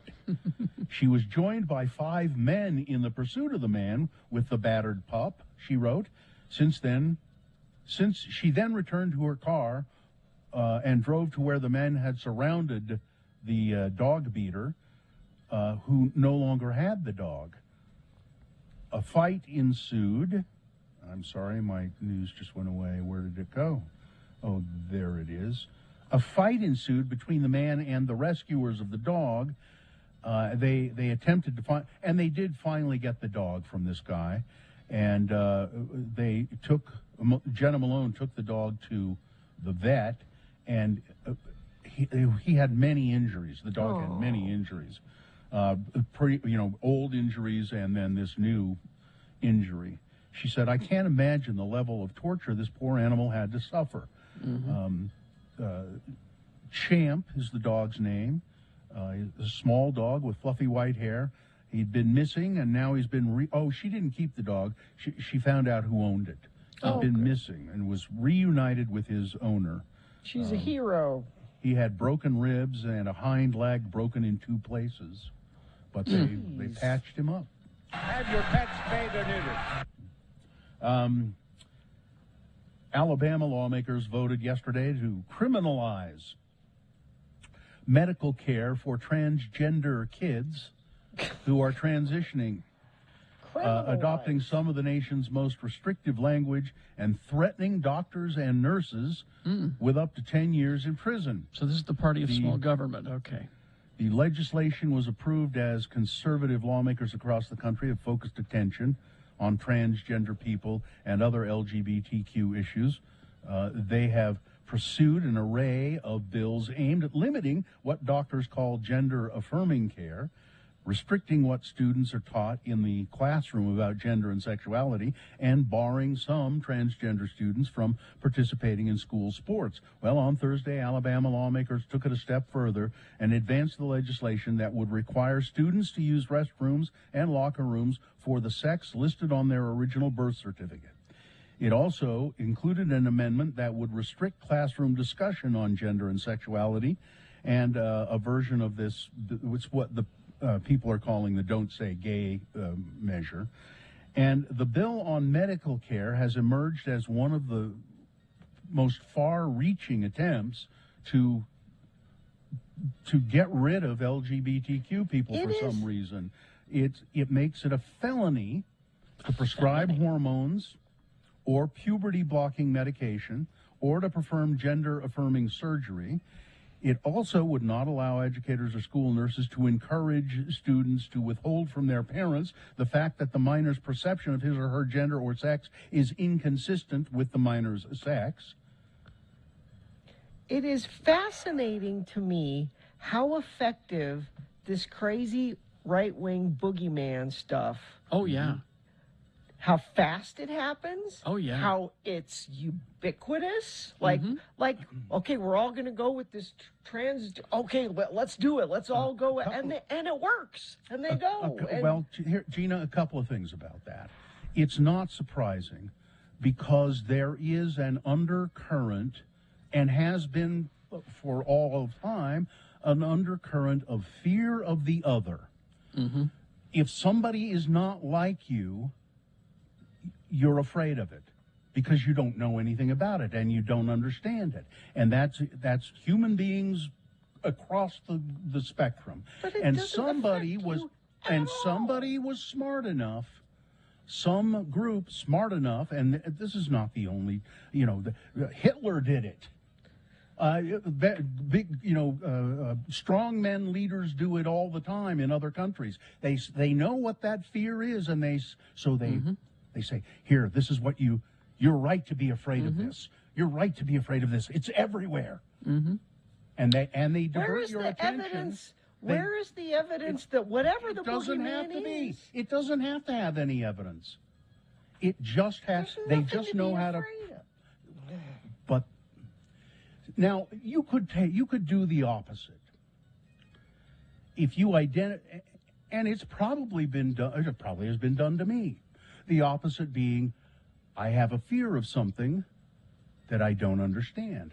I don't understand, and I don't know how many years ago this would be. I didn't understand homosexuality when I was a little kid, and I found out about it, and I thought, it's kind of scary, creepy, until somebody taught me, no, it's not. This is the fact. This is what it is. There's nothing to be afraid of. This is what it is. The problem so you can is do it the other way. The problem is that no one is bothering to educate these people. And whether you blame the mainstream media or politicians or their religious leaders, whoever it is, they're not bothering to educate people to say this isn't a problem. No. What amazes me is not that. What amazes me is that the one thing that they're really getting at people worked up about is this idea that it's bad to be woke. That's scary. Yeah. That's the worst. Aware of other people's problems and struggles. Understanding. And... Understanding is bad. Empathy is bad. Yeah. Showing a little sympathy and empathy and understanding for someone who is not like you is awful. You are woke. Isn't the walk a mile in my shoes in the Bible? Isn't that in there? I don't know. Could be. I don't remember. I did. Yeah, but I think. It's one of those old axioms that, is true. So sorry to lecture there. Sorry. It's just, yeah. I'm sorry. I don't mean to lecture. But it's what's happening right now. That's how they're getting by. Yeah. They're catering to people's unfound fears. No. And it's happening right here in our state. I have an unfound fear of not being able to get the new Dairy Queen Oreo Dirt Pie Blizzard. Why couldn't you get it? Because I'm not, because you told me the other day that there aren't any Dairy Queens around. Well, they closed a couple of them down. And so that meant to you that there are no more Dairy Queens, and you scared me with that information. There's not a Dairy Queen in Centerville. There's not a Dairy Queen in Salt Lake. Well, Gina, if you're going to be listing where they're not, we're going to be here all day. So, well, I mean, they closed it. Those are the ones okay. Not only have they added an Oreo Dirt Pie Blizzard, they've also got a caramel fudge cheesecake blizzard. So Dairy Queen, go for it. Oh, also Girl Scout Thin Mints blizzard. Oh, really? Drumstick with peanuts blizzard. So I assume it means the ice cream novelty. I love a those. cotton candy blizzard. Ooh. And very cherry chip blizzard. Nice. Hie thee to a Dairy Queen. Where are they, Gina? Find me one. I don't know. There's one Dairy by Dr. Queen? Cobble's office. That's Yeah, the I think only that's one the know closest about. one. Yeah. No, there's one on 30th and 7th East, I think. 33rd and 7th East. something like- Yeah. Well, I know there's not one in Mona. I can tell you that. There's one down the street. There's one down the street from St. Mark's Hospital. Yeah, there is. Oh, okay. So that's reasonably close to you. Yeah, there's a Dairy Queen right there. Is that 36th South, I think, and 7th East. 39th South. That's an Arctic Circle. Oh, yeah, you're right. Yeah, that's an That's Arctic not Circle. a Dairy Queen. Oh, you're right. I'm sorry. You're right. Sandy, yeah, the one by Dr. Cobble's office, 94th and 13th. All and there is right. one in Bountiful, but you don't want to drive that far, do you? Actually, it's probably closer than Dr. Cobble's Than Dr. office. Okay, you want weather? Is that where we're at? There's a Dairy Queen in Holiday. There's a Dairy Queen in West Valley. There's one in Woods Cross, which is essentially Bountiful. Mm-hmm. So there you go. All right. Nice day for a drive to the Dairy Queen. 75 for a high today. Sunny, blue skies. Yeah. Take the dogs to the park day. That's what today is. You can take the dogs to the park tomorrow. It'll be nice again tomorrow. Although we gradually cool things off by Sunday night, we're below freezing again. Mm-hmm. Dairy With, Queen in Layton. Is there? Okay. Yeah, right. I'm All looking at it right here. Monday, Tuesday, we could actually see snow down here in the valley again. So Eagle so Mountain we're- has a Dairy Queen. Okay, all right. Orem. All right. Traffic, we've got Rocky Mountain Power reporting a power outage in Magna. It's affecting about 200 customers and also affecting traffic lights. Please treat any dark signals as four-way stops. And just a heads up, from April 9th, 9 p.m. through April 10th at 1 p.m., I-80 will be closed both directions between Foothill Drive and 7th East while crews destroy the existing bridge and slide the new one, which has already been built, into place. So yeah, that'll be completely closed that whole time. If you see something, you can text us 33986. Now, before we get to candidate number 3, yes, just got this notice from Todd, and he said, this $9.60 deal. The tickets, yeah. Is not just for the big Flock of Seagulls Lost 80s show, but also for Violent Femmes and Soul Asylum. Oh, that special price tickets today For that at 10 show, a.m. Yeah. $9.60. So those are Mhm. two shows where you can get cheap tickets today. June 10th is when at Maverick Center, that's when the Violent Femmes Soul Asylum show is. And then August 12th at Maverick Center, that's when the Lost 80s show. Yeah, that's two shows. You can get them both for Limited $20. number. Limited number. Right. But that's all those links will be up at 10 a.m. at x96.com, so you can get those special prices. All right. Here's number a 3. boner candidate number 3. It looks like there are about 13 Dairy Queens in Utah. Gina. I say many things that people just don't understand. Senate Minority Leader Mitch McConnell may have said Donald Trump was practically and morally responsible for the January 6th insurrection, but he admits that there is nothing the former president could do that would cause him not to support Trump if he's nominated in 2024. In an interview, Mitch McConnell said his obligation is to support the nominee of the party, whoever it is. And that means even Donald Trump. He has made similar comments about supporting Donald Trump, a bid for the presidency in 2024. He talked to this interviewer, and the interviewer said, I'm not trying to do gotcha here or anything like that, but why do you it sounds like you're saying opposite things when you do that. You think that he's a horrible person for doing the insurrection and aiding that, but you'd still support him as president. It makes no sense. The interviewer said, I'm just trying to understand, is there any threshold for you? And Mitch McConnell responded, well, I say many things that people don't understand. Okay. Boner candidate number 3. You ever looking at Mitch McConnell, there's like this shiny coating all over him, It's turtle wax. Is it because, when he goes into his special sleep chamber at night that, helps him retain his human form? Is that like the coating so he doesn't stick to it? when he pulls his head into his shell. All right, let's review the first two and vote. Boner candidate number 1. I will put a stop to beer drinking in this city. Don't think I won't do it. Guy threatening to crash a plane into the Budweiser brewery in Ohio. Boner candidate number 2. God, I really dislike Rand Paul, and I don't even need to explain why. And boner candidate number 3. I say many things that people don't understand. Okay, you've got to decide of these three candidates which one is the worst, which one deserves to go forward to Boner Fight. Get that chance to become Boner of the Day.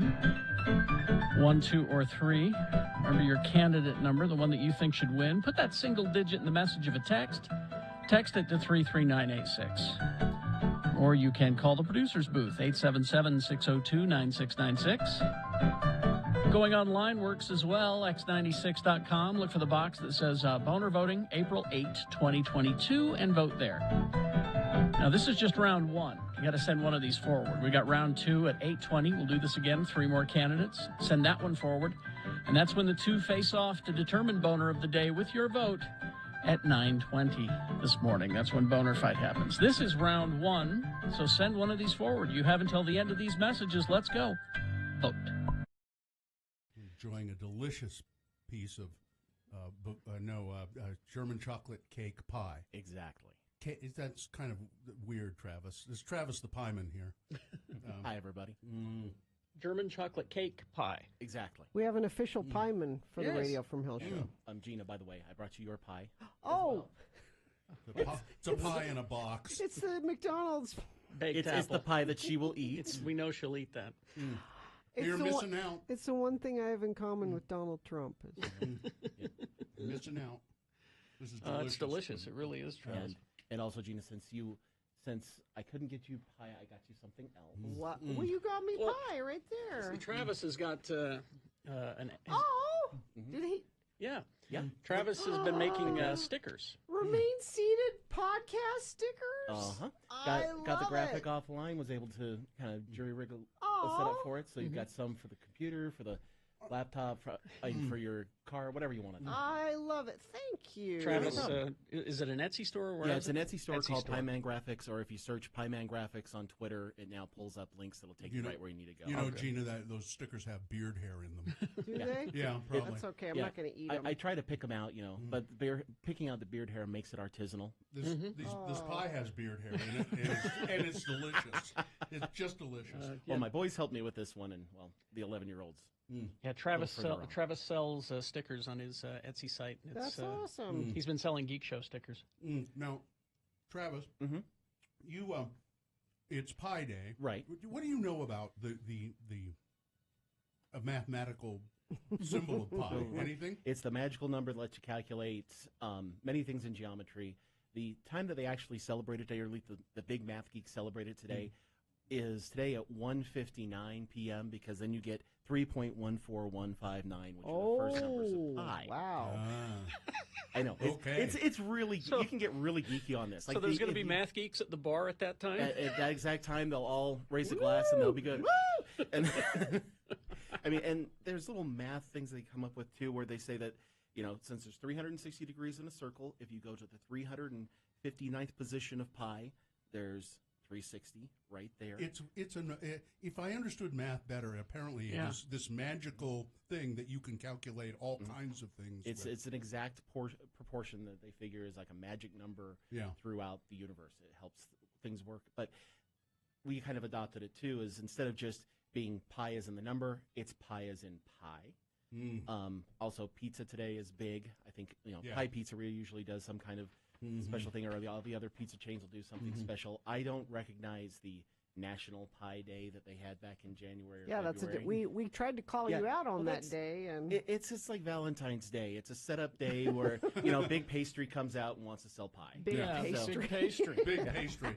They tried to co-opt it. Exactly. Right.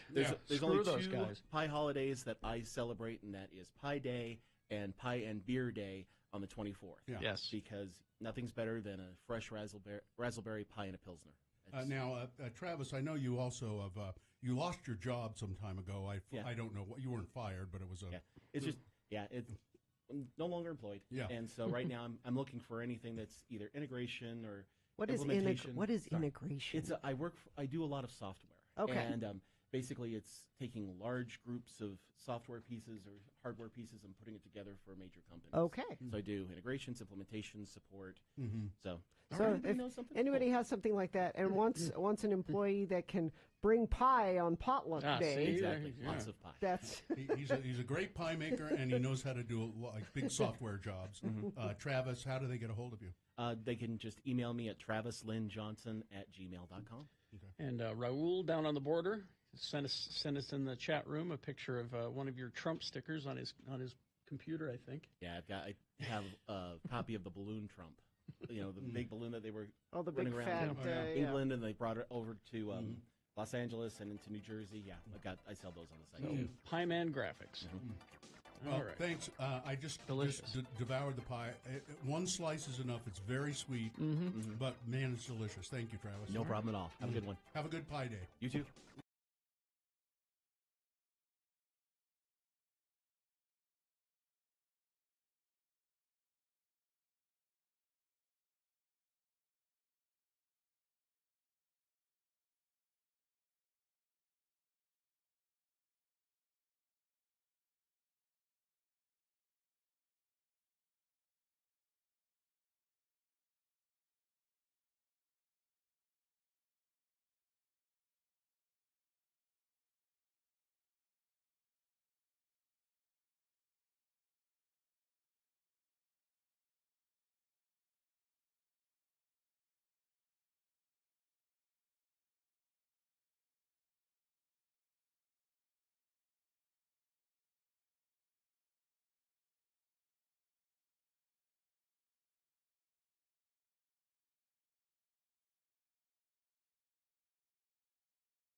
All right, 7:46. Time to award round one of your boners. I think we have a final vote here we want to take. Oh, don't we? we do? Yeah, we need one more vote. I think it's Zane on the phone, right? Is that right? Hi, Zane.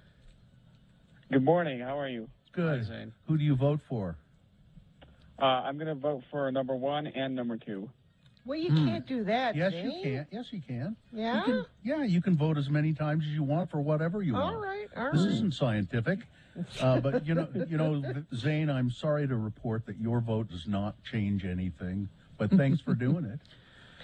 We've got we've got your tickets to Lost 80s Live.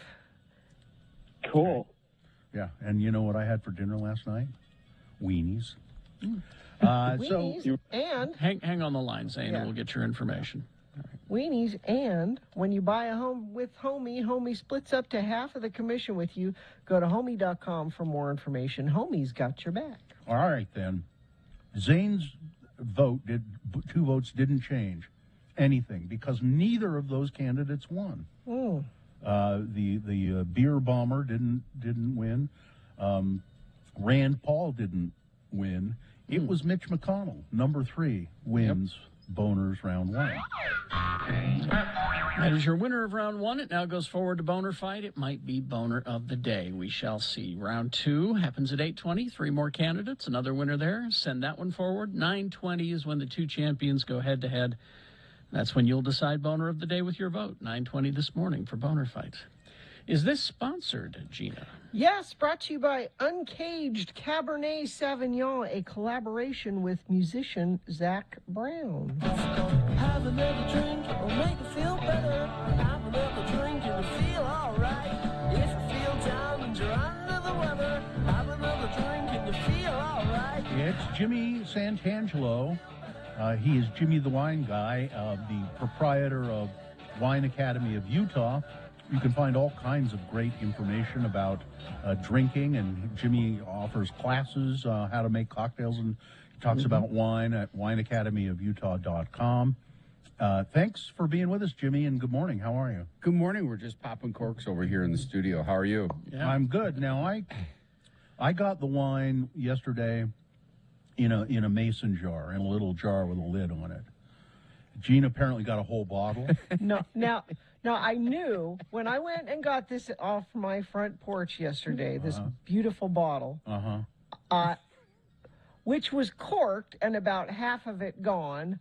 I knew when I showed it on the show, the first thing Bill was going to say is, why didn't I get a whole bottle of wine? Exactly. I knew you were going to do that. Well, that would be my. But now that you've explained, it's fine. I'm good with it. Now, the interesting thing about this label, Jimmy, Yes. Katie would like this. There's a really cool owl on the label. Yeah, it's pretty awesome. There's some Can you meaning bring it up behind that. closer? I can't quite see it. Yeah. There we go. Yeah, There there's we a go. lot of Okay. meaning behind that owl on the vineyard. thank you. This is a collaboration between Zach Brown, the musician, and Killebrand, a winemaker. They do a really great job, and they try to bring people, place, region all together to collaborate and make this wine. They're sourcing the fruit from Northern California, from Sonoma, from Mendocino, from Lake County, and the Cabernet Sauvignon really thrives in these warmer climates. This is a very ripe, fruit-driven, bit high alcohol, 14.5% wine. Now, the owl, they built owl boxes in the vineyard sites. Oh, really? Yeah. That's cool. It's totally cool, and it helps as to maintain the predators. It's a very sustainable way for vineyard management, and they just embrace the freedom and they feel that the spirit of the owl really comes through. It keeps the mice down. When are we going to this winery? That's what I want to know. We probably should. I mean, it would keep the critters at bay because the critters would come up and eat the grapes, and this will keep them away. That's a good idea. It's delicious. I'm not generally a Cabernet person. It's usually, and to be honest, it's usually too much for me. It's too big of a wine. Yeah, it's just too. It overpowers my palate. If you're more of a man, Bill, you could handle a Cabernet. I love a Cabernet. Well, your testicles are bigger than mine. We've always known that. But this is really approachable. I like it quite a bit. Well, and in our house, it's Sue who is the she loves Cabernets, and she just loved this one. She definitely got the black cherry in there. Nice. And she called it balanced, very well balanced, and very smooth. Yeah, that smoothness, those tannins are totally in check, and that ripe fruit helps to balance out those drying tannins really nice. And the type of food that you can have with this wine, you want to. There's some wines that you can just have a glass on your own, right? Reading a book in the backyard, on the couch, wherever the case is. This does crave a little bit of food, but it really helps. I mean, it really thrives, improves the wine. I had a little pasta with a little meat sauce last night, a little bolognese, had a little sip of this on there. It worked out really well, but I could totally see this as your summertime red. Why? Because anything coming off the grill, burgers, sausages, steaks, chicken with a sauce. I mean, this wine's going to really go well with it. Yeah, I had roasted sausages and along with Brussels sprouts roasted and potatoes, and it was great with that. Nice. It was just excellent. It was just a delicious, tasting Cabernet. And like I said, I'm not the Cabernet person. I'm like Bill that way. It gets to be a bit much, but this one worked for me. Do they do what other wines do they do, Jimmy? Yeah, they Uncaged brand, the winery, they have Pinot Noir, Chardonnay, and this Cabernet Sauvignon. Here in our market, good news, bad news. Bad news, I bought the last 2 bottles of this wine in the state stores. Oh, Good news, they had just received this week a whole entire pallet, which is 56 cases. There's 12 bottles in the case. So we have a metric ton of wine, and it's going to be distributed in the stores next week. Good news, it's on SPA or sale, and it's $18, the lowest in the country. This is like a $22 bottle of wine. That's great. Excellent.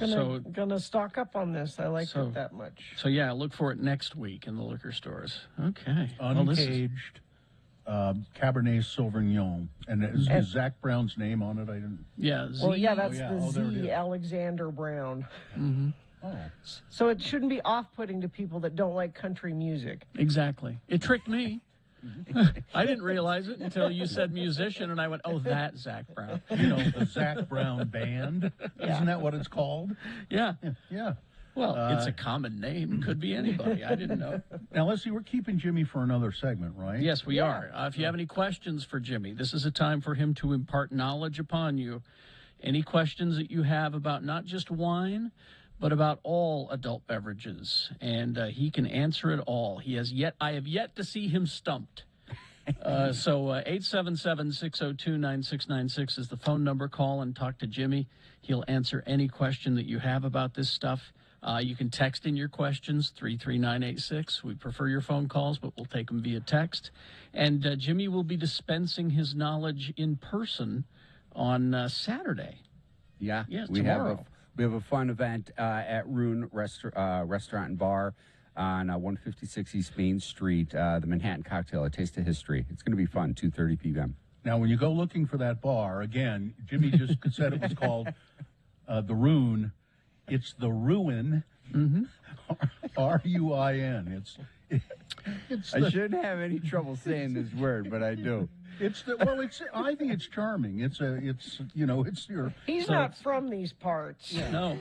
So that's at 2 p.m. at the Ruin. That's at 159 South Main, downtown. Grab an Uber and go and enjoy the Manhattan Cocktail Taste of History. I've attended this class. It's fascinating. You learn a lot. And then on Monday, you've got something at 3 Cups down the street from me here. That's right. Yeah, at 3 Cups, we have Springtime Sippers. It's a wine tasting, assessing 3 different wines. And then the following Saturday at Beehive Distillery, our cocktail series, taking a deep dive into gin called the Gin Festival. I could do that. I'd love to take a deep dive into it. Into some gin. You need to do it. Yeah. Do it. What time is that 3 Cups thing on Monday? What time? 7 p.m. 7 p.m. All right. Thank you very much. 877-602-9696. Call now. Ask Jimmy your questions. 33986 to text them in. Traffic, Gina, please. Yeah, nothing really going on right now, so I'll just take this opportunity to remind you that from April 9th, 9 p.m. through April 10th at 1 p.m., I-80 will be closed both directions between Foothill Drive and 7th East while crews destroy the existing bridge and slide a new one into place. If you see something, you can text us, 33986. Okay, 877-602-9696. Line up now and talk to Jimmy. He'll take your questions in our next break.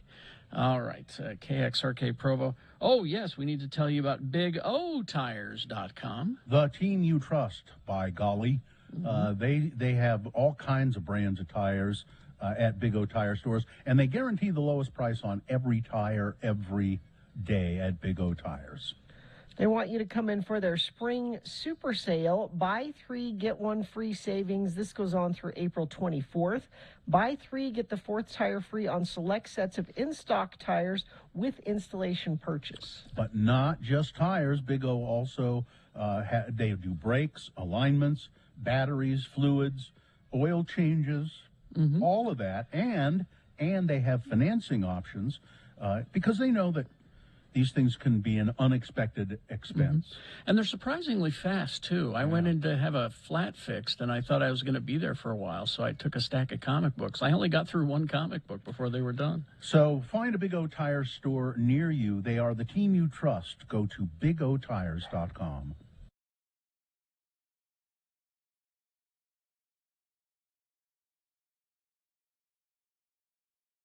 All right, we're going to wrap things up with Ask a CG Artist here real quick. I'm going to put you on the spot. You say you had a friend who's worked on the Thor movie. He is, by the way, John Patrick Rooney, who is a CG artist, works out of L.A., but here to visit family. Yep. And your friend did the animation of the Destroyer. More so modeling and texturing, not the animation. The animation of it. But he helped build the character. The Destroyer is exactly. like this In giant. what movie in is it? Thor. Oh. He's like this giant killer robot Just coming out this summer. that destroys a town. He also did, it's my roommate, and he did the hammer for Thor that you see at the end of Iron Man and in this one as well. Do you guys have girlfriends? Sometimes. Listen, with all the dough they're pulling down. No, I asked because, they Or are boyfriends. Or boyfriends. No, no boyfriends. Listen, They're you on the computer. You all take a girl. day. You take a girl to Iron Man 2, and you say, "Wait till the end. Wait till the end." And when that hammer shows up, you say, "I did that." You're in. No, I'm not saying. I'm saying it sounds like they are chained to a computer a lot of the time. I have to say, I've had one relationship go south because I was working. That's all kind I'm of insane saying. hours. It was a good Ogden girl too, living in L.A. A good Ogden yeah, girl? good. I know. There's no such thing. In a good in a bad way. Yeah, right. Bad in a good Bad way. in a good way. That's all. Good Ogden girl. Let's see. A quick software question from Nick. Let's see. Go ahead, Nick. Thanks for letting me listen. Yeah. Maya, I guess, is the standard. How does 3D Max compare? 3D Max is a standard for a lot of things, a lot of car commercials and things like that, and video games use 3D Max, but more and more Maya is becoming more of a standard. I hate modeling in 3D Max. It drives me nuts. Now, you were saying that if I were just to buy the Maya program, it was how much again? I'm not sure, but it's like over 1,000. Over 1,000? Almost 1,000. 4,000. Yeah. Almost what? 4,000. Almost 4,000. Well, 3,999. That's almost close. Yeah. Almost. You know, it sounds to me like if this is what you're gonna do, it might be worth it to invest in that. Yeah. All right. You can use those programs if you go to a school. They have them available. This is true, and I know even up at the U they have those programs available, and it's all part of your fees. So. Here's a question without getting too political. How is your health insurance as an independent contractor? It's a bottle of Advil. Somebody wants to know, where's my holodeck? Yeah, that was my gonna next have the question. holodeck? Where's my damn holodeck? Yeah, I'm working on it. So, all right. Any requests? And here's the final question, which I think is the best one. This is: do you have to be good at math? No, you don't. Perfect. But sometimes I've used some trigonometry and like don't you need scripts that and for, things like for that. Architecture, don't you? Yeah, know what I mean? sort of. Trigonometry. If people want to see some of the stuff, is there a place that people can go? Do you have a website where they can see your demo? I have my demo reel on Vimeo, but it's just you can go ahead and email me at johnpatrickrooney@gmail.com, and I will send you an email with some info. John Patrick Rooney, Irish? Yes. Oh. Irish question mark? John Patrick Rooney @gmail.com. St. Patrick's Day Parade Saturday, you know. Right, I'll stop by. All right.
Sponsor, Gina?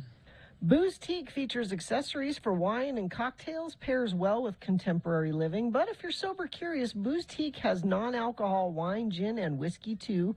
Open 11-ish to 7 p.m. Monday through Saturday, 315 East Broadway. Have another drink, it'll make it feel better. Jimmy Santangelo now can answer your questions about all things spirit or wine related. He is a veritable font of knowledge.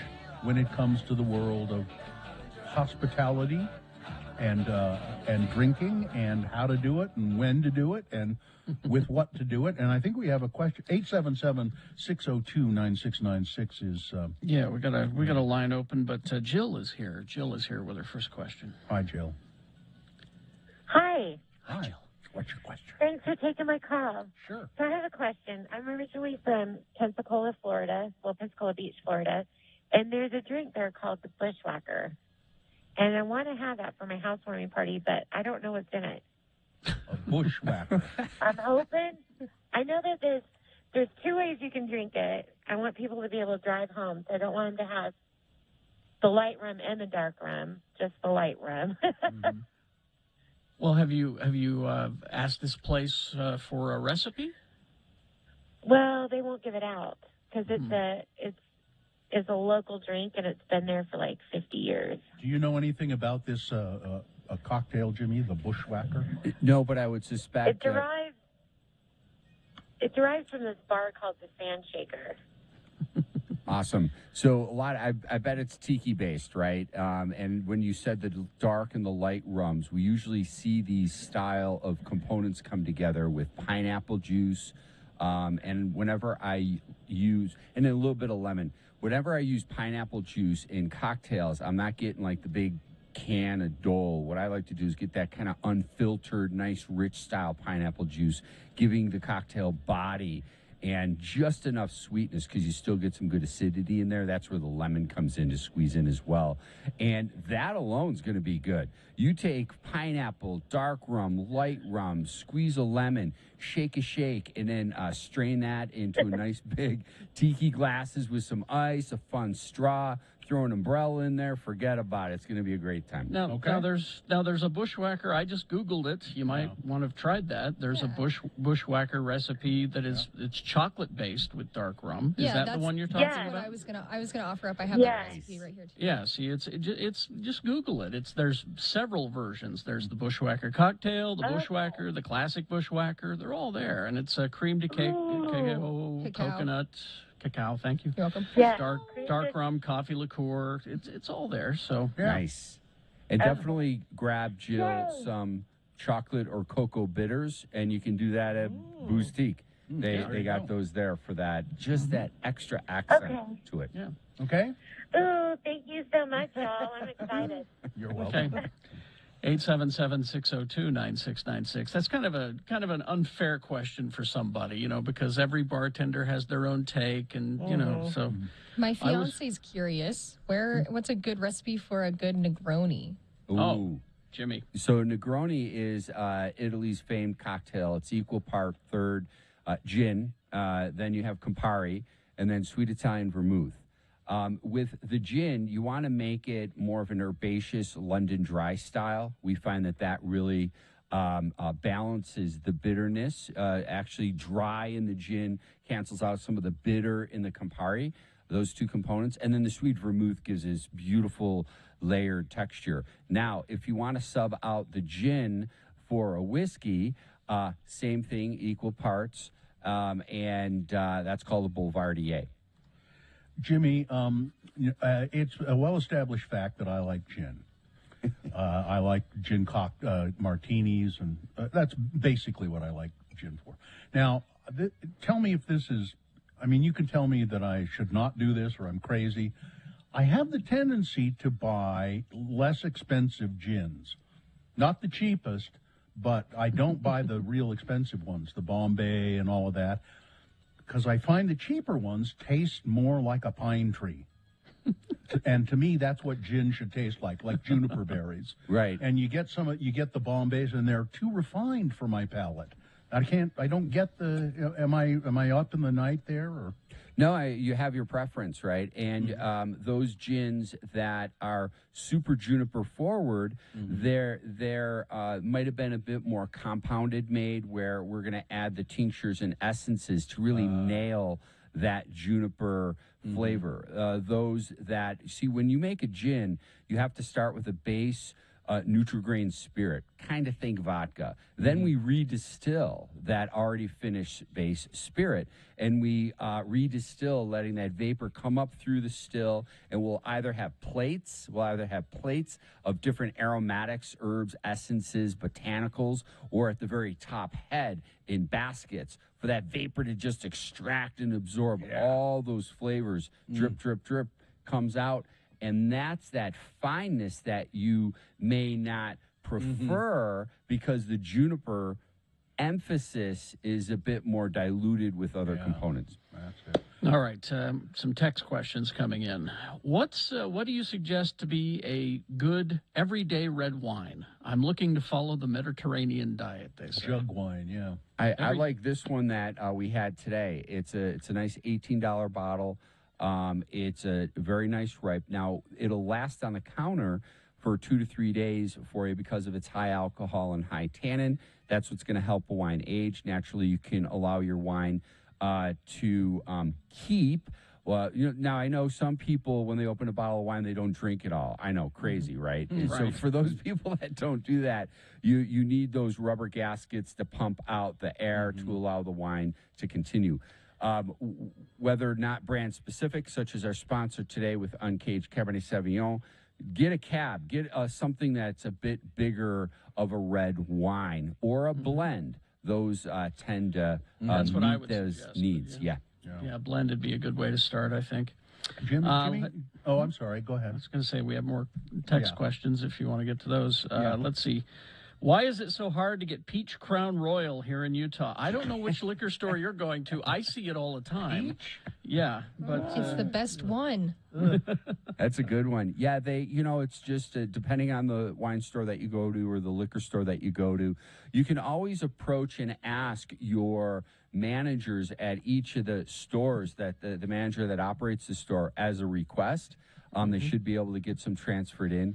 But also use the DABC app that's online, the abc.utah.gov app or website, and you can put in Peach Crown Royal, enter, have it search, and it'll tell you all the stores in their inventories. You can even sort it by most quantity or whatever sorting method meets your need. I see it all the time at that liquor store by REI up at the top of 33rd. I mean, That's I a see good it one. there all the time. Let's go to Richard. Hi, Richard.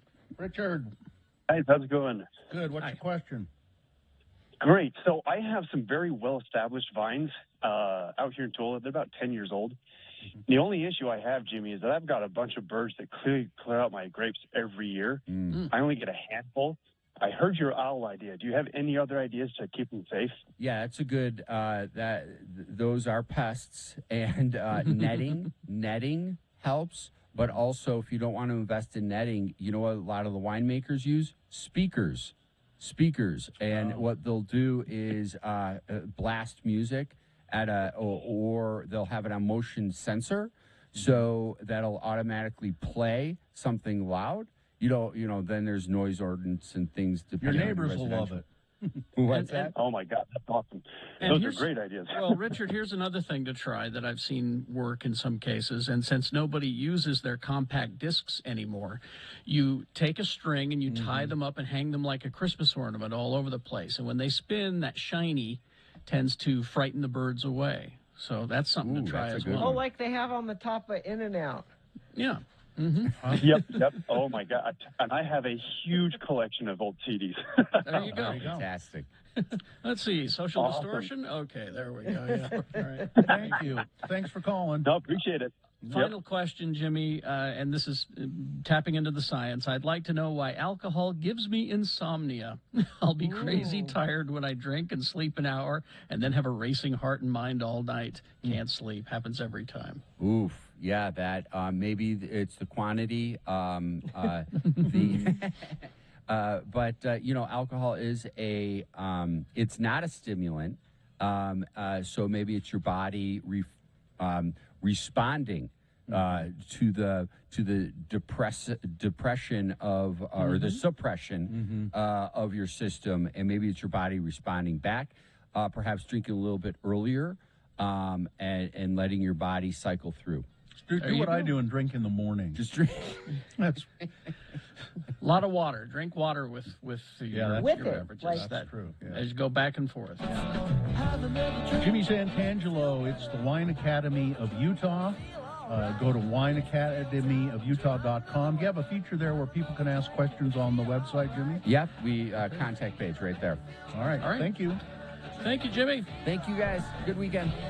You too. Traffic, Gina, please. Rollover crash I-15 northbound at the S-curve between Provo and Orem. Vehicle is off the road to the right in a grassy area, and emergency vehicles are blocking the right shoulder there. Heavy traffic eastbound 201 freeway between 5600 and 3200 west. Allow a few extra minutes if your commute is in Magna. And just a reminder, April 9th, 9 p.m. through April 10th, 1 p.m., I-80 will be closed both directions between Foothill Drive and 7th East while crews destroy the existing bridge and slide the new one into place. That's traffic. All right. Boners round 2 coming up here. The candidates will consider this time. Boner candidate number 1, and this is amazing. These Trump appointees are still wreaking havoc. Mm-hmm. Boner candidate number 2, watch out for the lunch police. And boner candidate number 3, I should have nominated him a couple of days ago. Boners round 2 coming up after the standby. ranlife.com/X96. Yes, go to that website, ranlife.com, and put /X96 there. There are special things for X96 listeners at Ran Life. Now, they're a local mortgage company. I've done mortgages with them, or refinanced my mortgage with them a couple of times. It's always been a really fine experience, easy to do. They take care of everything. You just have to sign a couple of things, and you can do that all online now. Now, if you go to ranlife.com/X96, just fill out a little form there and request a free analysis of how Ran Life might be able to save you money, get you extra money based on your mortgage right now. There's power in that money that's in your house, that equity you have, and so you ought to learn how to use it. You can find out by going to ranlife.com/X96.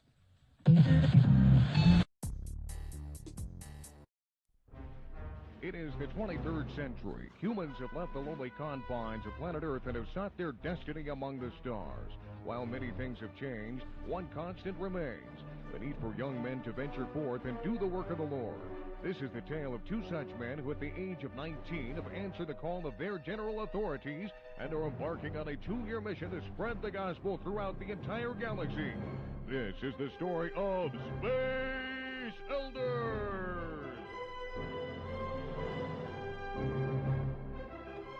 Today, we join our missionaries as they land on a remote planet called Triskelion.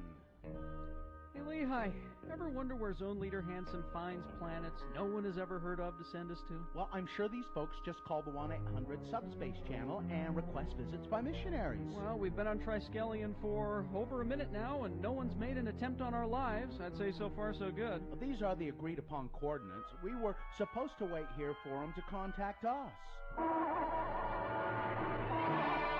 What the flip? Hey, where are we now? You are in a cavern miles below the surface of Triskelion.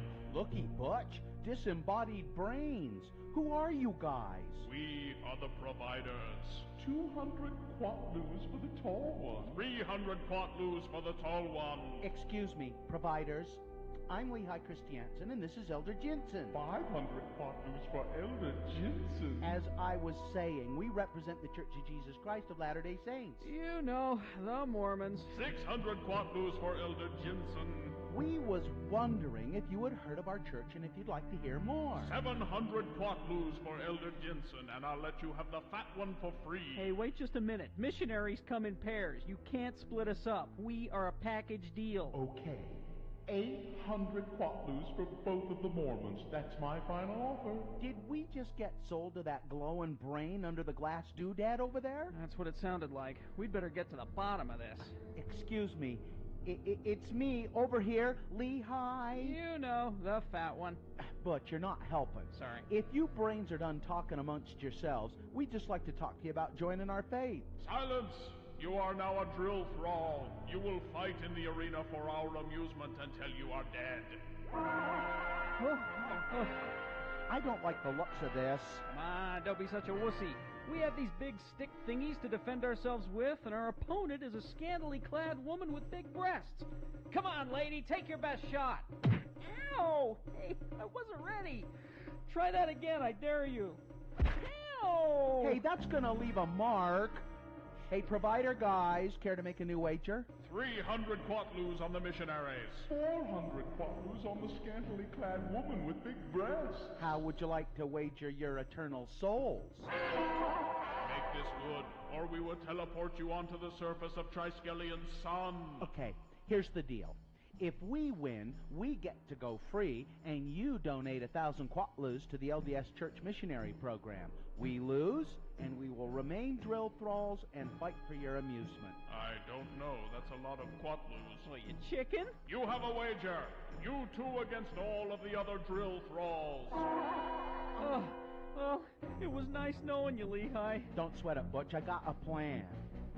Is this the end of Butch and Lehigh? Will they spend the rest of their very short lives as drill thralls? Can quatloos be used to pay tithing? How exactly would you baptize a disembodied brain anyway? Tune in next time to hear Lehigh say, "Put down your stick, Butch, and follow my lead." But we couldn't take a Percy girl thrall, and you think we can take on all of them without weapons? Trust me. Excuse me, drill thralls. I'm Elder Christiansen of the LDS Church. My companion, Elder Jensen, Hi. and I were wondering if you'd like to learn more about the Mormon Church. Hey, where's everybody going? Foul! You cheated! I demand a rematch! On the next eye-gouging episode of Space Elders.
Hey, 8:22 right now, and it is time for round two of your boners. 3 new stories. These will be examples of bad, stupid, funny human behavior. You'll decide with your vote of these 3 candidates which one is the worst, which one should go forward to Boner Fight, get that chance to become Boner of the Day. Boner means mistake. This is round 2. We did round 1 already. We have a winner there. It's waiting in Boner Dome for the winner of this round, because those 2 will go head-to-head at 9:20 this morning. That's when you'll vote for Boner of the Day. That's when Boner Fight happens. So let's send one of these forward from this round, round 2. Here we go. 2 candidates now, a third coming up in a bit. Once you've heard all 3, you'll vote. One of you lucky random Boner voters will receive Tickets to see Australian electronica group Rufus Du Sol at Maverick Center on October 13th. You know, it's funny. I thought we'd already done round 2 and we were getting the results of the voting here. I don't know where my mind was there. Where is my mind? Boner candidate number 1 this round is, these Trump appointees are still wreaking havoc. This is a story of the Department of Homeland Security's Inspector General and his top aides who directed staff members to remove damaging findings from investigative reports on domestic violence, sexual misconduct by officers in the department's law enforcement agencies. This is according to documents obtained by the New York Times and 2 government officials familiar with the inquiries. One investigation found that more than 10,000 employees of Customs and Border Protection, Immigration and Customs Enforcement, the Secret Service, and the Transportation Security Administration had experienced sexual harassment or sexual misconduct at work. More than 1/3 of those surveyed, as a matter of fact. Really? According to, yes. Third? Yeah, more than 1/3, according to an unpublished draft report. The report also described a pattern of the agencies using cash payments with payouts as high as $255,000 to settle sexual harassment complaints without investigating or disciplining the perpetrators. But senior officials in the Inspector General's office objected to that finding, suggesting in written comments that it be removed from the report. And this report has never been published. The Inspector General is one Joseph V. Kafari, who also directed his staff to remove another draft report showing internal investigations had found dozens of officers working at the agency had committed domestic violence. But they'd never received any discipline for it. Mr. Kafari also wanted a section removed that said agencies had, quote, put victims and the public at risk for their violence. And on and on and on. And, of course, Mr. Kafari was appointed to that office by Donald Trump. Mm-hmm. And he's still there. Yeah. Still wreaking havoc to this day. Boner candidate number 1. There is no accountability, and so they think they can just continue to get away with it. We got to hold them accountable. Well, there's accountability here. Boner candidate number 2, you watch out for the lunch police. A Pennsylvania school district is planning to strictly enforce limits on snacks. What? As divided parents, or it has divided parents, some praising the move, others saying these are nothing but lunch police. In a Facebook post last week, Aliquippa School District said that students at Aliquippa Junior and Senior High School would have their lunch bags searched starting Monday. And anybody who brought more than a 4-ounce bag of chips and a 20-ounce bottle of soda would have the excess thrown away. Wait, the district, like a sandwich? You can't have a sandwich? You can't. The district north of Pittsburgh said students who brought their own lunch to school would not be exempt from the limit. It said students had been bringing in shopping bags just full of chips and candy and soft drinks. The superintendent said students have been selling and trading snacks. That's what's been going on here. That's what's been going on for time and all eternity. The People superintendent trade says we have to look at the bigger picture and understand what's reasonable. I don't think any child needs to bring in family-sized bags of chips for the day. The children aren't going to starve because they do have free meals for breakfast and lunch. They're going to search them if they find Don't this we have contraband. bigger problems? I was going to say this is ridiculous. I don't know. I mean, I think you could say you can't eat them in class. You know, you at lunch you can eat whatever you want at And lunch. you know Why who do they're you gonna care? you know who they're gonna put in charge of this whole program, don't you? It's gonna be the assistant principal. These are probably the same people who were upset with Michelle Obama when she said that kids should eat more vegetables. Probably the same people. Boner candidate number 2, watch out for the lunch police. All right. Coming up in a moment, boner candidate number 3, I'm sorry. I should have nominated him a couple of days ago. All right. Boner candidate number 3 coming up here in just a bit. Do we have any sponsorable content here? Star Wars Holiday Special. I'm always up to talk about that, sure. Land on the cratered surface of the moon, fly through the swirling rings of Saturn, coast to distant worlds with active volcanoes and buried oceans, worlds beyond Earth, now playing at Clark Planetarium at the Gateway.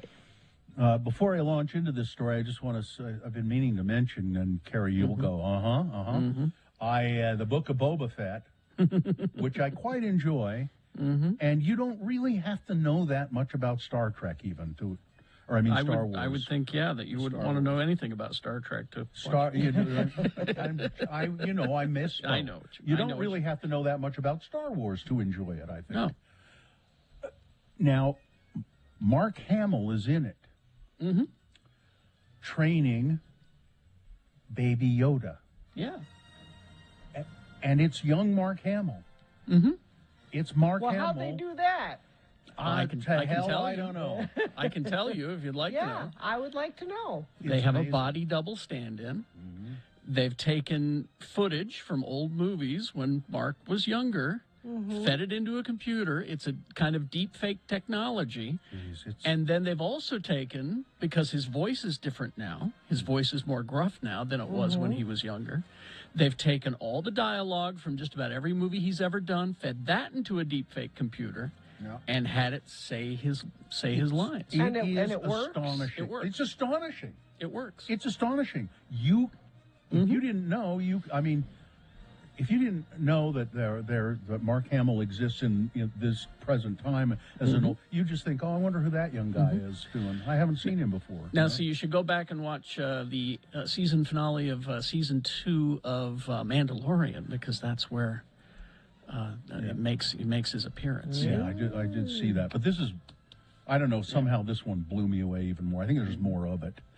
There are certain things, though, that when you talk Star Wars, it'll always come up, the Star Wars Holiday Special. Yep. And Mark Hamill usually makes a contribution to that discussion online. This week, both of those things combined when Hamill responded to a question posed on Twitter as to what an unpopular opinions people have about Star Wars, to which Hamill said, in a seemingly knowing way, that the Star Wars Holiday Special is underappreciated.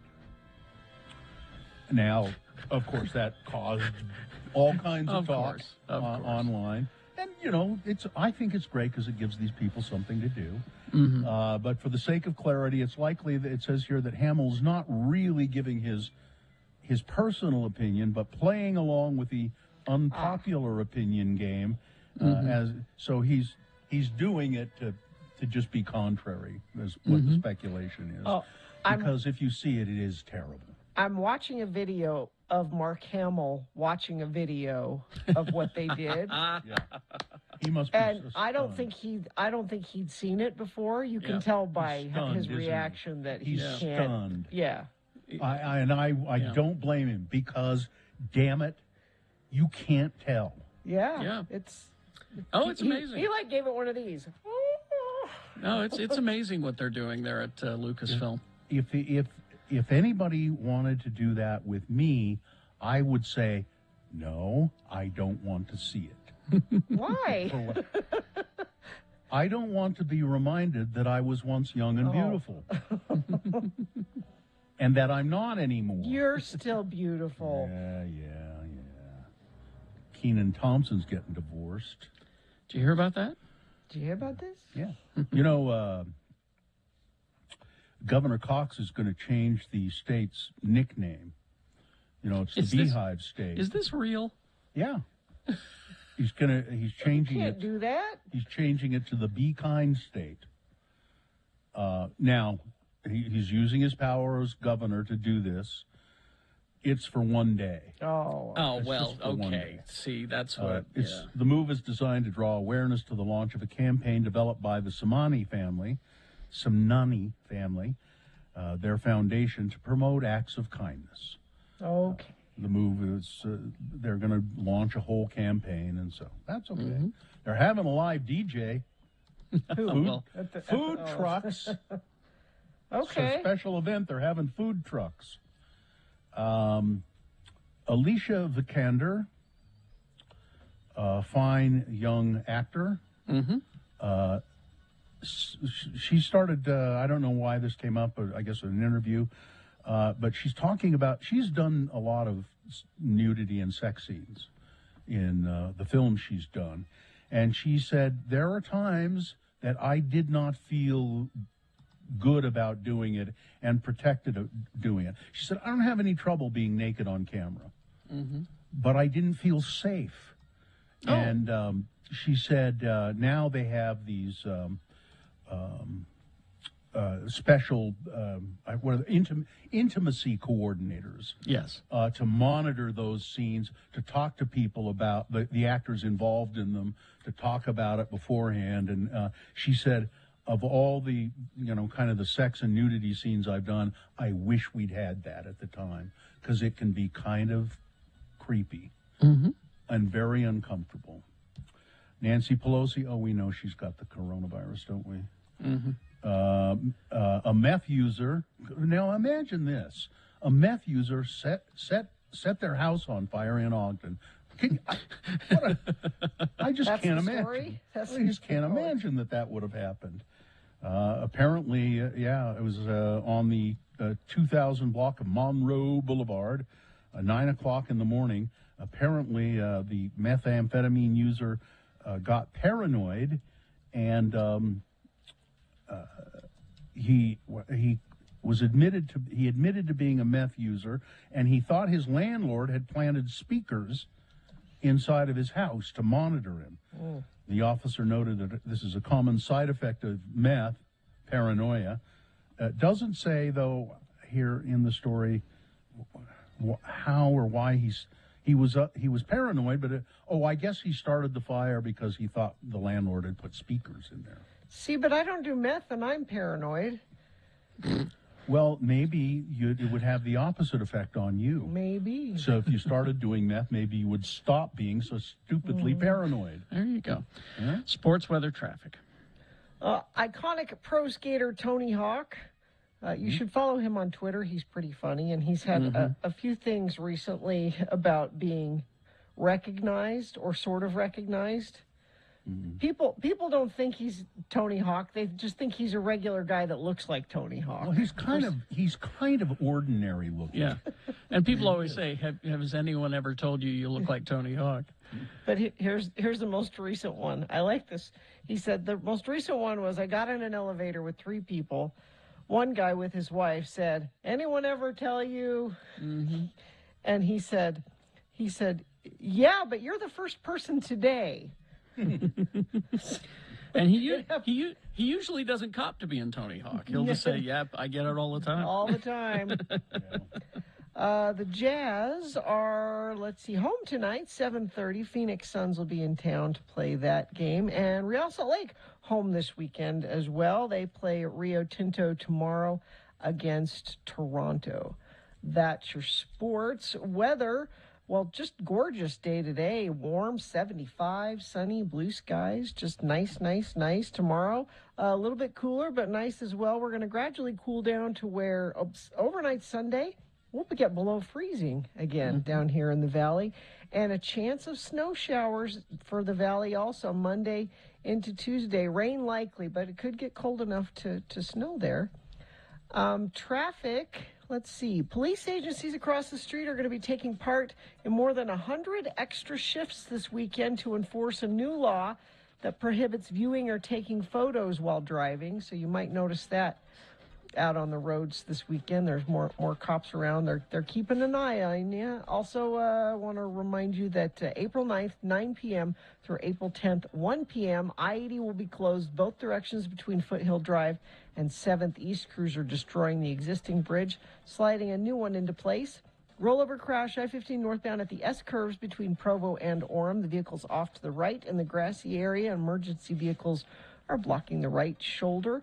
If you see anything else, you can text it to us, 33986, and I'll pass it along. Stop by your locally owned and operated Big O Tires for the lowest price on every tire every day with financing options available. Big O Tires, the team you trust.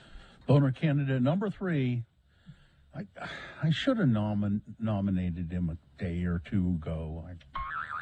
Tucker Carlson for going after Spencer Cox. Oh, okay. For sharing his pronouns with a child during a segment where he claimed that Utah's governor does not represent the voters. That's what Carlson was saying. He stacked Utah up against its regional neighbors, mainly California.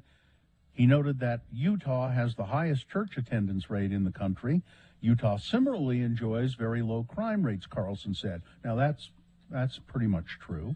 Mm-hmm. But then, after establishing that, Tucker Carlson dressed down Spencer Cox. So Utah is definitely not California, and yet some of its most prominent politicians would very much like to change that. If you don't believe it, watch them talk sometime. They sound like they're running for city council in Santa Monica.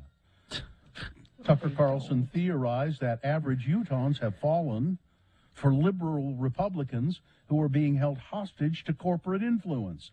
He noted America's most conservative governor is Ron DeSantis in Florida, and that in a state divided closely along party lines, he also has to fight for every vote. But that's not the case in Utah, Carlson said. Meanwhile, bright red Utah is now led by a cut-rate Gavin Newsom imitator called Spencer Cox. Oh, God. Spencer Cox is a former telecom executive who always seems like he's auditioning for the title of America's guiltiest white guy. He has no idea. He goes on and on and on and on. He's saying Spencer Cox is not conservative enough. Now, those of us who live here would disagree. He's a liberal in conservative clothing. That's what he is. I wish he was. I wish he were what you were accusing him of. That's what Tucker Carlson says. He also said he's creepy. What a creepy guy, he said. You're creepy. All right, Mr. No, Fish. you're creepy. All right, Mr. Fish Stick King, yeah. All right. Okay, let's review the first two and vote. Number 1, Trump appointees are still wreaking havoc in the bureaucracy of the federal government. Investigations being stymied in the Homeland Security Department because their Inspector General, a Trump appointee, has derailed investigations, failed to, or not allowed investigations to be published, and he's still in there. Yep. Boner candidate number 2, watch out for the lunch police. Pennsylvania school district threatening to search students because they think they need to limit the snacks that students bring to school. And Boner candidate number 3, I should have nominated him days ago.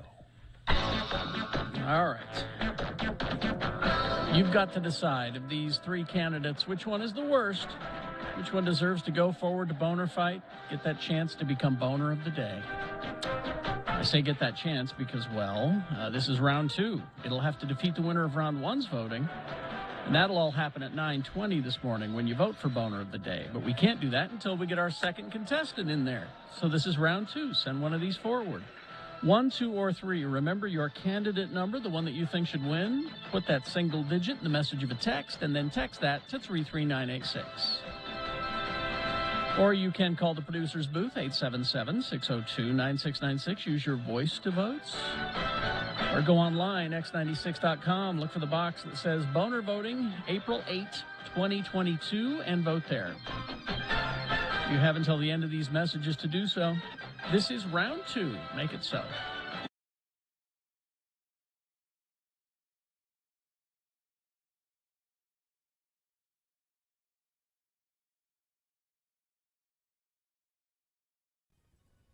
So my daughter yesterday came downstairs and she said, I took a personality test and I am the rarest personality type in the world. Which is what? Well, there's this test called the Myers-Briggs test. I'm taking this test right now. You send it to us. I'm doing it now. I'm trying to take it while you're talking, so go ahead. And I think one of her classes at school, this was an exercise they were doing like in health class or something, but she was quite proud of the fact that she was the rarest personality type in the world, which is, there's a bunch of different kinds. There's